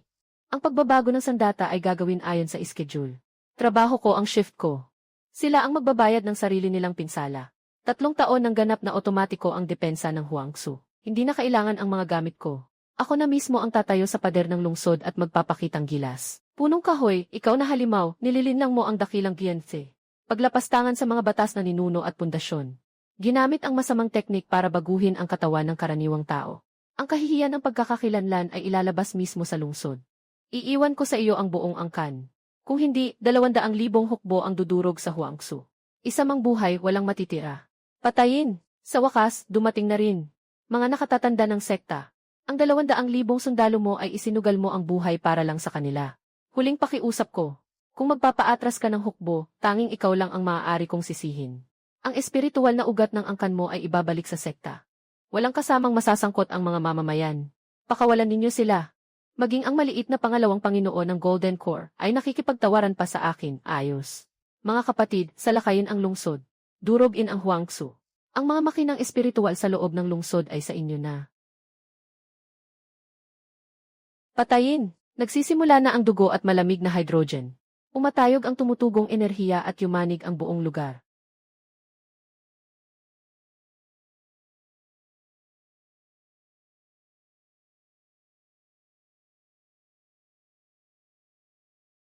Unang salpukan ng pulutong ng chlorine bomb, sabay-sabay ang putok.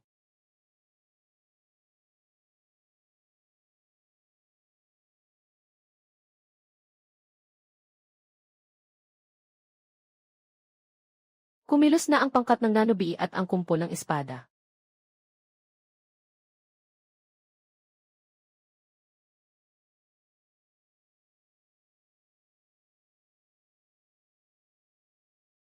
Konti na lang. Sabi ko na nga ba, parang ilang daang libo na ang nakahandusay. Baka ilang daang libo na talaga. Lugi na tayo ngayon, Kapitan. Hindi na natin kailangang tayo pa ang sumugod. Ang depensa ng Huangsu ay otomatiko at sobrang ligtas. Kawawa lang ang mga cultivator sa labas. Ang 80,001. Mas mabilis pa ito kaysa sa nakaraang pagpatay. Noong nakaraan, 3 sanggol pa ang kinailangan bago umabot sa halos 2 insenso. Kailangang eksakto sa tao ang pagpatay. Kapag labanan, maramihan ang proseso. Iba ang antas ng bisa. Wala pang 1 insenso. Ang 200,000 hukbo ay winasak na at hindi na maayos na hukbo.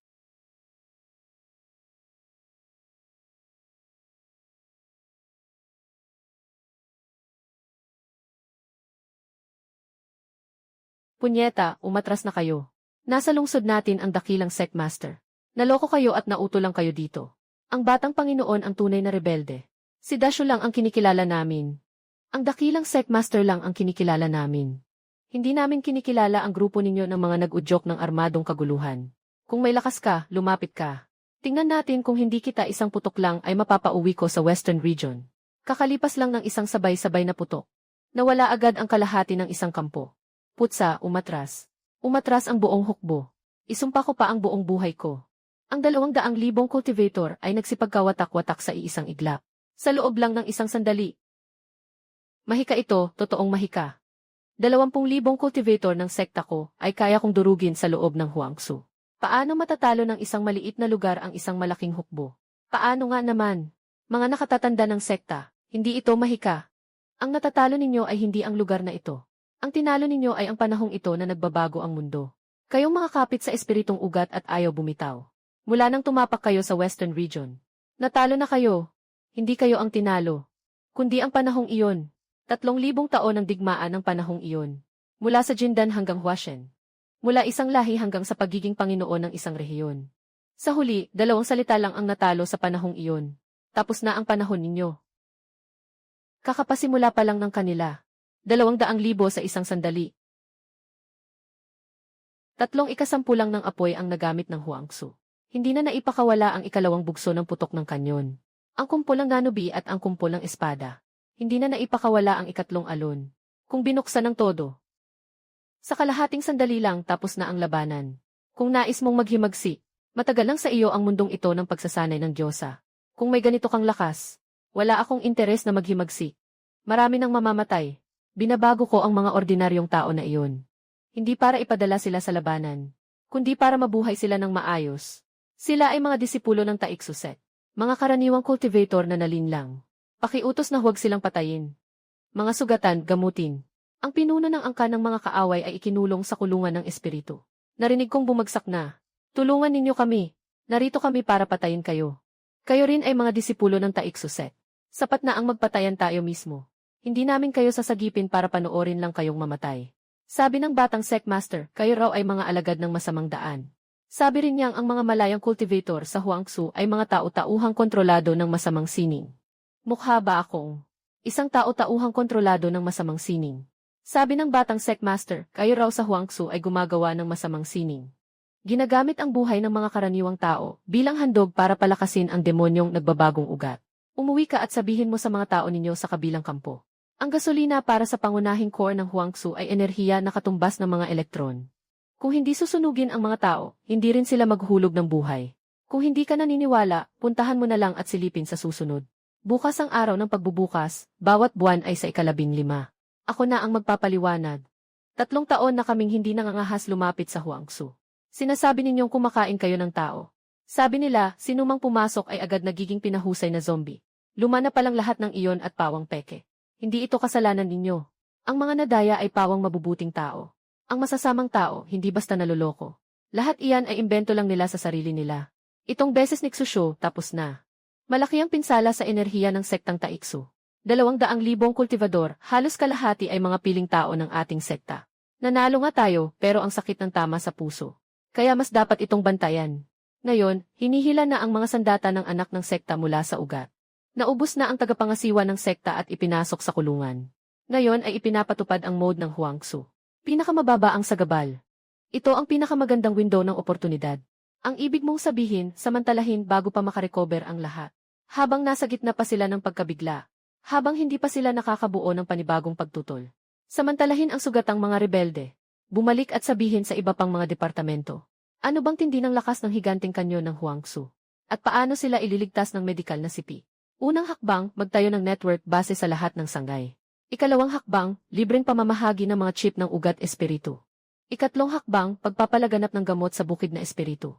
Sa loob ng 3 taon, 3,000 sangay ng Taiksu, bawat disipulo at tagapagsanay ay makakabuo ng sarili nilang base.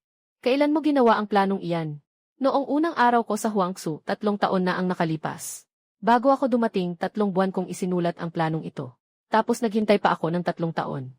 At ngayon ko lang inilabas. Mga pinuno ng sekta sa Western Domain, pati na ang mga traidor at mga pinunong tumalikod sa dating kaayusan. Lahat hulihin. Ikulong sa bilangguan espiritu. Mga pamilya sa Western Domain. Ibabalik ang mga espiritu ugat sa punong sekta. Ihahatid pabalik sa pabrika ng sekta. Sabihin sa punong upuan ang mga salitang ito sa lahat ng nakaupong elder. Sino ang mga ngahas humarang? Ang bagong patakaran na nag-akit ng 200,000 kultivador ay patunay na ito ang tamang hakbang. Mahusay ang prinsesa. Nalito sandali ang guro at disipulo. Paninira lang iyan ng mga traidor. Mga pinuno ng sekta sa Western Domain. Siya ang nagpilit sa mga disipulo na nakawin ang teknolohiya ni Xushu. Ang teknolohiya mo ang nagsunog sa kanyang pagawaan hanggang gumuho. Ikaw ang nagpadala ng mga lihim na pumatay ng 50,000 kultivador para dakpin ang iyong guro. Ikaw ang nang-udyok at nagpasiklab ng paglusob sa Western Domain. O ikaw ang nagsabi na lahat ng iyan ay gawa rin ng mga traidor para sa iyo. Alam mong ang sistema sa Huangsu ay kayang busugin ang 10 milyong mga tagasanay. At gawing lahat ng tao ay makapagsanay sa enerhiya. Hindi lang kayo nagsumbong, kundi gusto pang sunugin siya. Patayin si Xushu. Sa palagay mo, ang buhay ng isang tagasanay ay hindi pa rin kasing halaga ng ilang 100,000 espiritu sa account mo. Ang taong tulad mo kapag umupo sa posisyong iyan, lalo lang magpapabilis sa pagbagsak ng daigdig ng kultibasyon at lulubog sa masamang kalagayan. Habang buhay na hindi na makalalabas ni isang hakbang. Mula ngayon, bakante na ang pwesto ng anak ng sekta. Ipinag-uutos kong simula sa susunod na taon ay may pagsusuri sa ugat espiritu. Hindi titingnan ang antas ng ugat espiritu. Hindi rin ariing limitado sa mga anak ng pamilya. Sinumang nasa tamang edad ay pwedeng sumubo. Pinakaunang alagad, nais kitang hirangin bilang punong elder na namamahala sa sekta. Mula sa ilalim, hanggang sa itaas ng 10,000, ang pamamahalang panlipunan ng sektang Taiksu ay ipagkakatiwala sa iyong mga kamay. Ano ang palagay mo? Punong sekta, lubos akong nagpapasalamat. Ngunit ayaw kong manatili sa pamumuno ng punong sekta. Bakit ang tulad mo? Ang galing mong ito, sayang namang hindi gamitin. Ang namumuno ay laging mataas at maringal. Ang tinitingnan ay ang malamig na mga bilang sa ulat, para makapagpabuhay ng maayos ang isang hiwalay na sangay ng mga tahimik na naglilinang. Sa sarili nilang mga mata, puno ang kanilang espiritual na lakas. Busog na busog, kaya ng mga bata ang maglinang. Mas mahalaga iyan kaysa sa pagiging mataas at marangal ng namumuno. Nagbabantay sa Huangsu ang mga nasa ilalim ko. Ang nakikita ay mga mukhang buhay na buhay at masigla. Ang dami ng mga opisyal sa bulwagan ng sekta. Mga taong hindi alam kung saan napupunta pati ang pera para sa 1 kilo ng spirit gathering powder. Nakikiisa sa pamamahala. Baka mamatay sila sa inis ng mas maaga o mas huli. Hindi ko nasasabihin ang tungkol sa namumuno. Ako na ang nagtatanong sa inyo ng mas personal. Sa tingin ninyo, ano ang pinakamalaking problema ng leader ng sekta ngayon? Hindi ako nagkakamali. Ang 3,000 taong tuntunin. Ang espiritual na ugat ang nagtatakda ng lahat. Ang dami ng problemang idinulot ng tuntuning iyan. Makasarili at sakim ang tagapagmasid na matanda. Ang mga pamilyang may hawak sa mga espiritual na ugat. Sa araw na mawala na ang mga tahimik na naglilinang. Pero walang isang matanda ang nangahas magsabi. May problema sa mismong tuntuning ito. Dahil ang pag-amin na may problema ang tuntunin, ay pag-amin na mali ang pundasyon nila. Sabihin ninyo, mahal na lider ng sekta, narito kayo ngayon. Sino ang hindi sumasang-ayon sa bulwagang ito? Walang nangahas sumagot, hindi naman sila sumasang-ayon. Natatakot lang sila sa bigat ng inyong impluensya. Takot silang pasabugan ng malakas na puwersa. Takot silang mapunta sa impyerno ng espiritu. Pero ang mga hindi kontento sa loob ay mas marami kaysa sa mga nakaluhod sa lupa. Kung gusto talagang maipatupad ang bagong patakaran, hindi pwedeng puro takot lang. Kailangan nilang makita na mas mabuti ang hindi pag-asa sa monopolyo ng mga espiritual na ugat. Tulad ng mga tahimik na naglilinang sa Huangsu. Hindi dahil takot silang maging libo-libong ulit na matabang lupa ang mga espiritong damo ng Panginoon ng bangka. Kundi dahil talagang epektibo ang pulbos ng mikrobyong pampasigla sa espiritual na lupa. Talagang napapabusog nito sila. Mas mabuti nang matakot na masigawan kaysa mamatay sa gutom. Kahit naayawan ko kayo, sekta ninyo, hindi iyon sasapat. Hindi ako nangangahas, ayaw ko lang magpayabangan. Ang tunay na kailangan ay ang mga tao sa inyong ilalim. Bukas, huwag muna kayong magmadaling bumalik sa Huangsu. May ilang salita akong gustong sabihin sa inyo mula sa puso. Ngayon, hindi ako magsasalita bilang dakilang lider ng sekta, kundi bilang isang ama ng tahanang hindi marunong mag-asikaso ng pamilya. Sa ilalim ng pamamahala ng sektang Taiksu, may 3,000 hiwalay na sangay. 3 milyong tahimik na naglilinang. Isa sa bawat 10 ang mayroon lamang siyam. Sa buong buhay nila, hindi man lang nalanghap ang isang hinga ng dalisay na espiritual na enerhiya. Hindi man lang nakakain ng isang rasyon ng standard na spirit gathering powder. Isang unos ng pagkalanta ng espiritual na ugat. Nagugutom at nagielo sa daan-daang li. Isang salot ng espiritual na pagkabulok. 10 silid, 9 na walang laman. 20 taon na akong leader ng sekta. Akala ko maayos ang aking pamamahala. Hanggang mapunta ako sa Huangsu saka ko lang nalaman kung anong buhay ang dinaranas ng mga tahimik na naglilinang. At kung anong buhay sana ang maaari nilang maranasan. Hindi pwedeng tatarin at wasakin ang mga nasa ilalim ko. Hindi ikaw ang talunan, kundi ang buhay na dapat sana ng 3 milyong tahimik na naglilinang sa Huangsu. Shenshu, huwag ka nang umalis. Ikaw na ang magiging tagapagmasid na matanda. Huwag kang makipag-agawan sa kapangyarihan. Isang pabor lang ang hinihiling ko sa iyo. Ang sistema ng paglinang ng Huangsu na gumagamit ng pino at nagbabagong core chip. At ang linya ng produksyon ng formula at kagamitan ng mikrobyong pampasigla ay ibigay mo sa buong mundo. Hayaan mong ang 3 milyong tahimik na naglilinang ay makahigop ng espiritu mula sa internet ng espiritu tulad ng sa Huangsu. Para mabusog, mainitan. At mabuhay na parang tunay na tao na humihingi na sa iyo ng awa. Leader ng sekta. Pwede. Pero may 3 kondisyon. Sige, sabihin mo. Una, itaguyod ang bagong patakaran. Unahin ang mga walang espiritual na katawan. Nangahas kang gamitin ang bagong patakaran para kubkubin at hatiin ang mga tahimik na naglilinang. Hindi alintana kung gaano kataas ang inyong tungkulin. Hindi na kailangang pumatay sa ikalawang pagkakataon. Pangipon ng espiritu na libreng ibinibigay na pundasyong makina na may spiritual root chip. Ibinebenta ng opisyal na kampo ng sekta sa presyong pangmasa. Ang mga palihim na nag-aaral na hiwalay sa mundo ay sumisira sa monopolyo ng mga angkan. Pagkatapos ng ikatlong malaking tagumpay, palalayasin ko ang inyong mga nasasakupan at pauwiin sa Huangsu. Sa ngayon ng buo.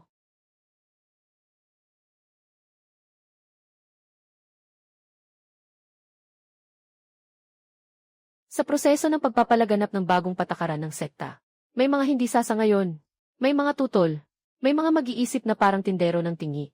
Kakargahin ang espiritong bato bilang pambayad sa pagbili. Isa lang po ang hiling ng inyong lingkod. Sabihin mo, nais ng inyong lingkod na bigyan ako ng kapangyarihang lubos na magpasya.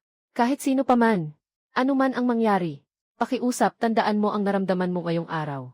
Tandaan mo ang pakiramdam mo habang nakatayo ka sa lupa ng Huangsu. Nang makita mo ang libo-libong halamang espiritu sa isang ektarya, tandaan mo ang pakiramdam mo sa paggawaan ng makina ng espiritu. Nang makita mo ang isang karaniwang tao na ginawang cultivator, tandaan mo ang layunin ng bagong patakarang ito.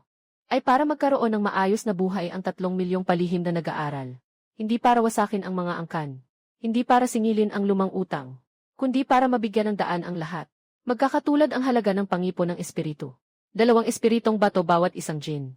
Libreng ipapalaganap ang spiritual root chip. Pagpapalawak ng lupang espiritu.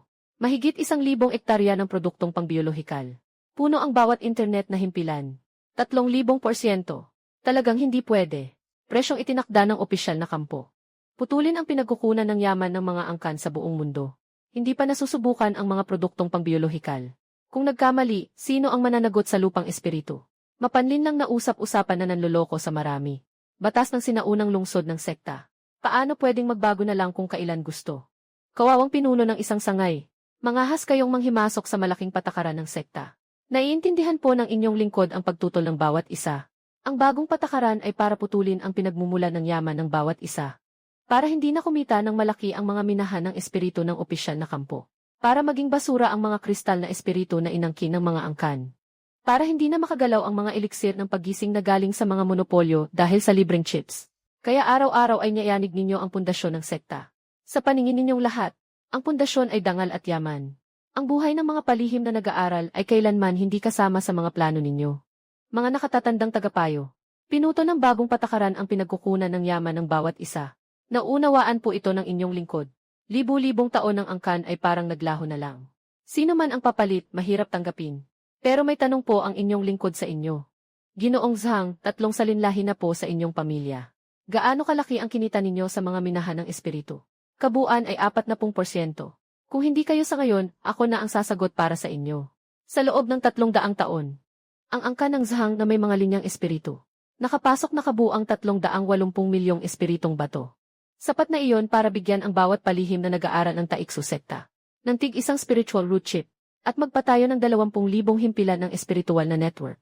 Sa bawat salinlahi ng pinuno sa inyong pamilya, nadaragdagan pa ang bentahan ng mga eliksir na nagpapahaba ng buhay. Pero ang mga palihim na manggagawa sa inyong minahan, ang karaniwang haba ng buhay ay hindi lalampas sa 50 taon. Mula ngayon, hindi na kailangan ng mga manggagawang minahan.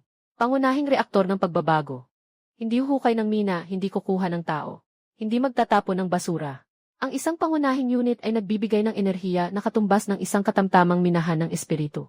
Maaaring magpatuloy ang mga nakatatandang tagapayo bilang mga nakatatanda. Basta hindi na maaaring gamiting manggagawa sa mina ang mga palihim na nag-aaral. Hindi kayang tiisin ng 3 milyong palihim na nag-aaral ang spirit gathering powder. Sinong nakatatandang tagapayo ang kayang lutasin ito? Taon-taon nalalanta ang mga linyang espiritu. Sino ang kayang umabot sa taglamig na libu-libong liang layo? Sino ang kayang tumindig at magsalita? Kaagad pong ipapaurong ng inyong lingkod ang mga pwesto at babalik sa Huangsu. Bago ang bagong patakaran, ang mga bihasa ang mauuna. Walang kahit sino na tumayo. Mula ngayon, ang lahat ay gagawin ayon sa sinabi ni Shen Chuan. Ang mga lumalaban ay itatapon sa impyernong bilangguan. Nilamon ng demonyo ang puso ng dakilang sekta master. Kailangan niyang putulin ang spiritual veins. Dahil hindi siya maawain. Huwag ninyong kami sisihin sa pagiging walang katarungan.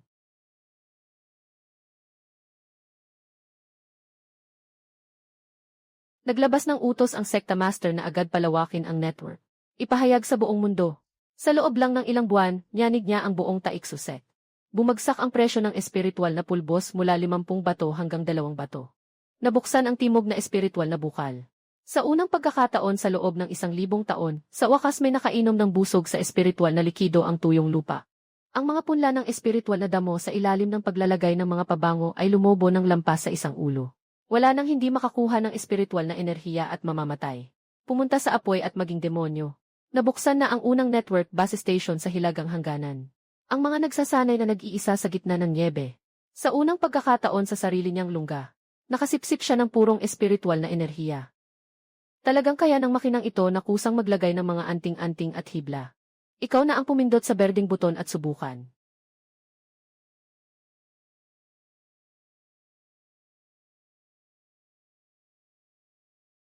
Ang kabutihan ay parang kulog ng tagsibol. Dumaan sa bawat pulgada ng lupa ng Taiksu sect. 2 bato para sa 1 libra ng spiritual root chip. Libreng abono at pestisidyo para sa mga taniman. Wala nang mamamatay dahil ipinanganak na mahina ang espiritual na ugat.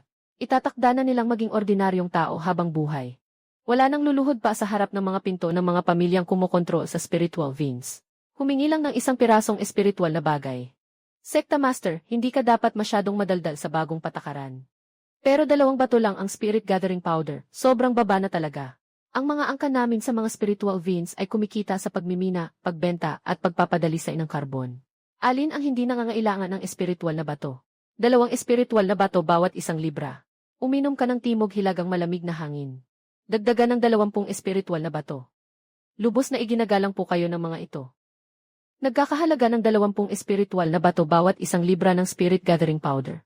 Ilan ang mapapahamak dahil sa pagpasok sa apoy at pagiging demonyo. Marami pang mga nag-iisang nagsasanay ang hindi makabili ng spirit gathering powder. Putol ang lakas ng chip.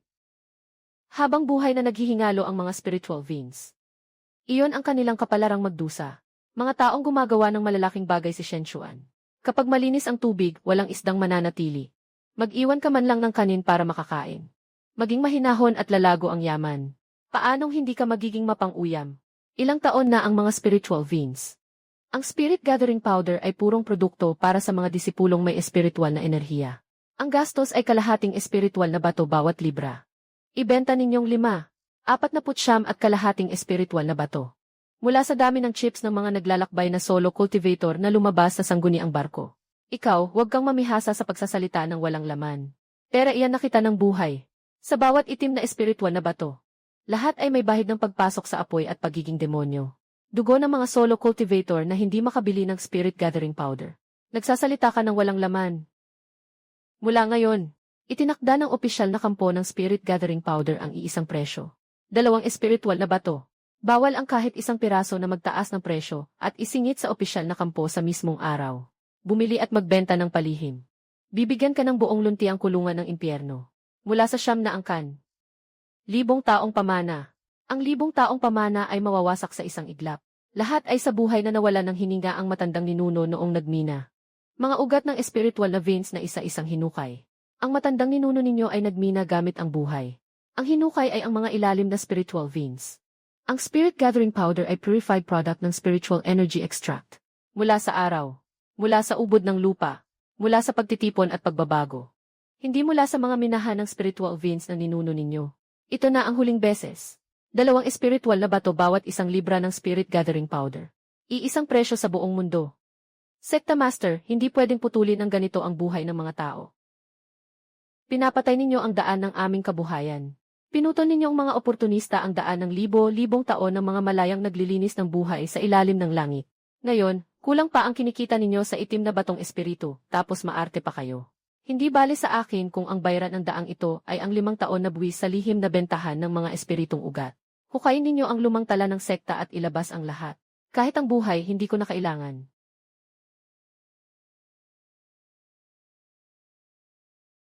Kailangan itong daang ito ng 100,000 espiritong bato. Akala lang niya, sa 100,000 espiritong bato, mabibili na niya si Shenshu. 20,000 ito. Lahat iyan ay ninakaw. Bawat piraso ng espiritong bato ay may bahid ng dugo ng mga malayang naglilinis. Ang halagang iyan pagsamahin lang. Sapat nang maitayo ang 10 spiritual fusion core. Lahat ng iyon, isama sa opisyal na account sa bangko. Nakalaan iyan para sa isang espesipikong gamit. Ang pagtatayo ng base ng linhang network ay kumpleto na sa buong bundok ng mga espiritong ugat. Napasok na ng batang pinuno ang espiritong larangan. Natalo ang mga nakatatanda ng sekta at ang mga sundalo. Naitulak na ng bagong patakaran ni Fuxin. Lahat ng humarang sa daan ay bumagsak.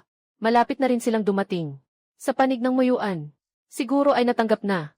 Ang balita na pinalitan na ng Taiksu sekta ang taunang tributo. Ang Taiksu sekta master ay, gaya ng dati, mag-aalay ng 500,000 espiritong bato bilang taunang tributo. 10,000 gin ng spirit gathering powder. At 3,000 piraso ng makinang nagamit. Sa loob ng 3 araw, ihatid ng kumpleto sa gate ng muyuan. Kung hindi, 30,000 sundalong juyo ang babagsak at sasagasa. Hindi na ito dapat pinaiinit pa sa gitna ng kapatagan. Sino ang natatawa? Huwag ninyong gawing biro ang alitan ng dila ng mga pinuno ng sekta.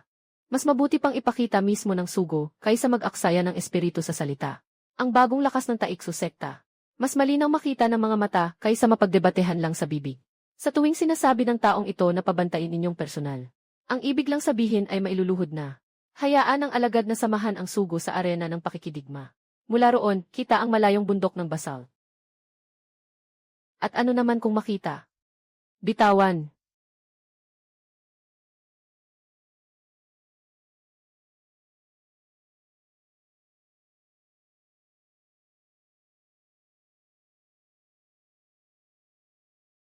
Ano bang klaseng bagay iyan? Umuwi ka at sabihin mo sa malaking angka ng muyuan na nagbago na ang taunang tributo.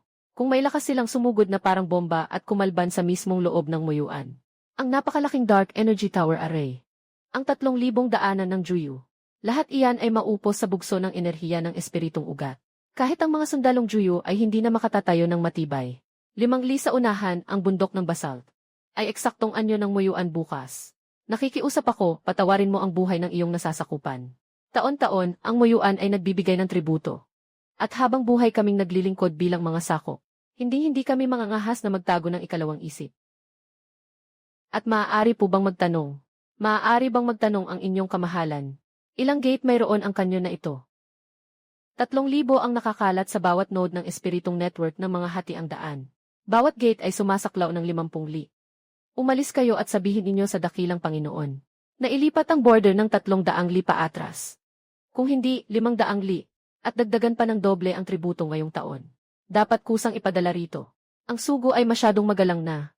Hindi sakim sa taunang tributo ang Taiksu sekta. Ang kailangan lang ng muyuan ay pangako na hindi na sila muling lalabag. Kung may magkasala, sumpain ng langit at lipulin ng lupa. Gumuho ang Juyu.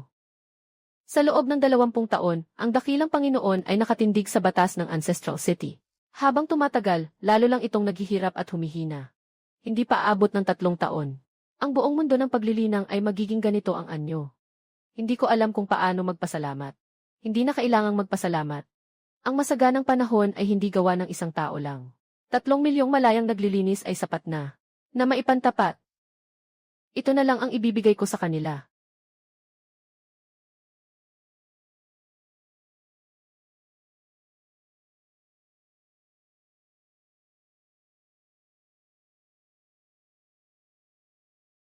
Pagsasama-sama. Nako, isa na rin pala akong espiritista. Ito ang tunay na kasaganaan. Xianzong.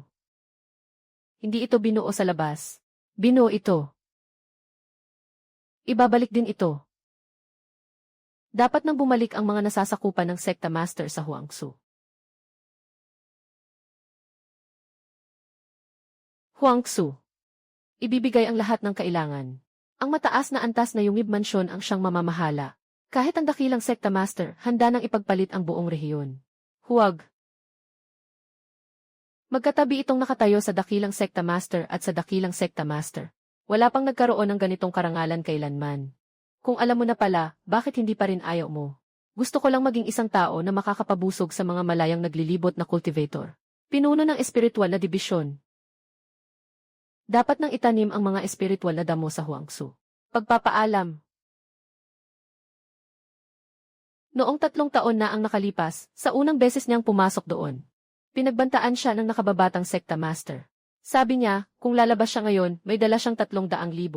Nagbago na ang kapalaran ng mga malayang cultivator. Dapat nang itanim ang mga espiritual na damo. Kapag naantala pa, hindi aabot sa unang ani ngayong taon. 10 taong pagpitik ng daliri. Guro, ito na ang Huangsu. Mas masigla pa kaysa sa pangunahing bundok ng sekta. Ganyan na noon pa, 10 taon na ang nakalipas. Noon, si Xushu ay isa lang ding maliit na pinuno ng dibisyon. Ginoo. Naliko na. Mukha naman itong tuwid sa akin. Ha. Mahusay talagang mamahala ng mundo ang pinuno ng dibisyon.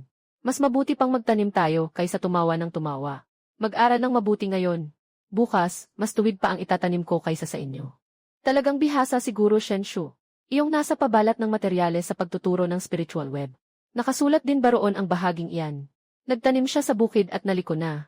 Pinagtawanan ng matandang magsasaka. Walang materyales sa pagtuturo.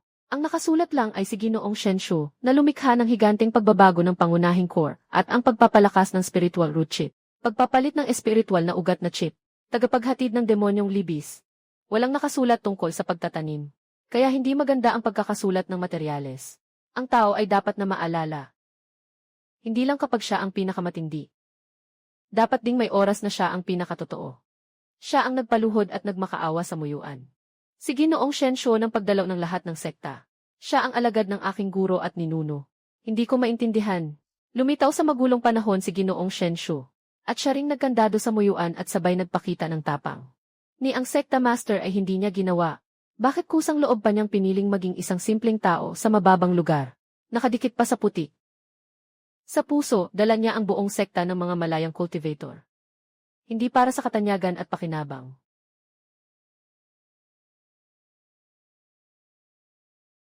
Buong sekta ng mga malayang cultivator. Bilang tagapangasiwa ng mga nakatatanda, upo sa pangunahing bulwagan para suriin ang mga ulat at pag-agawan ang kapangyarihan.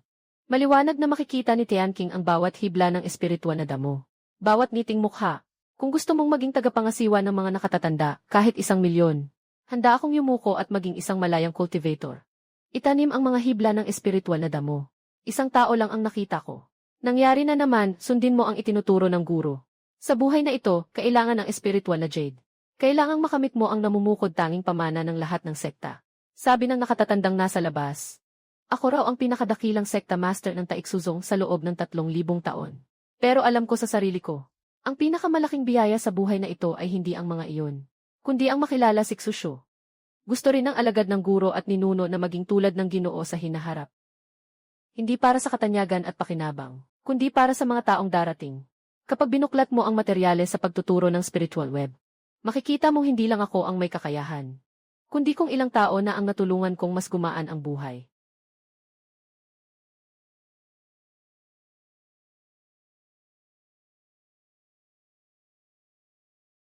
Sa Huangsu, ang mga espiritual na damo ay nananatiling luntyan taon-taon.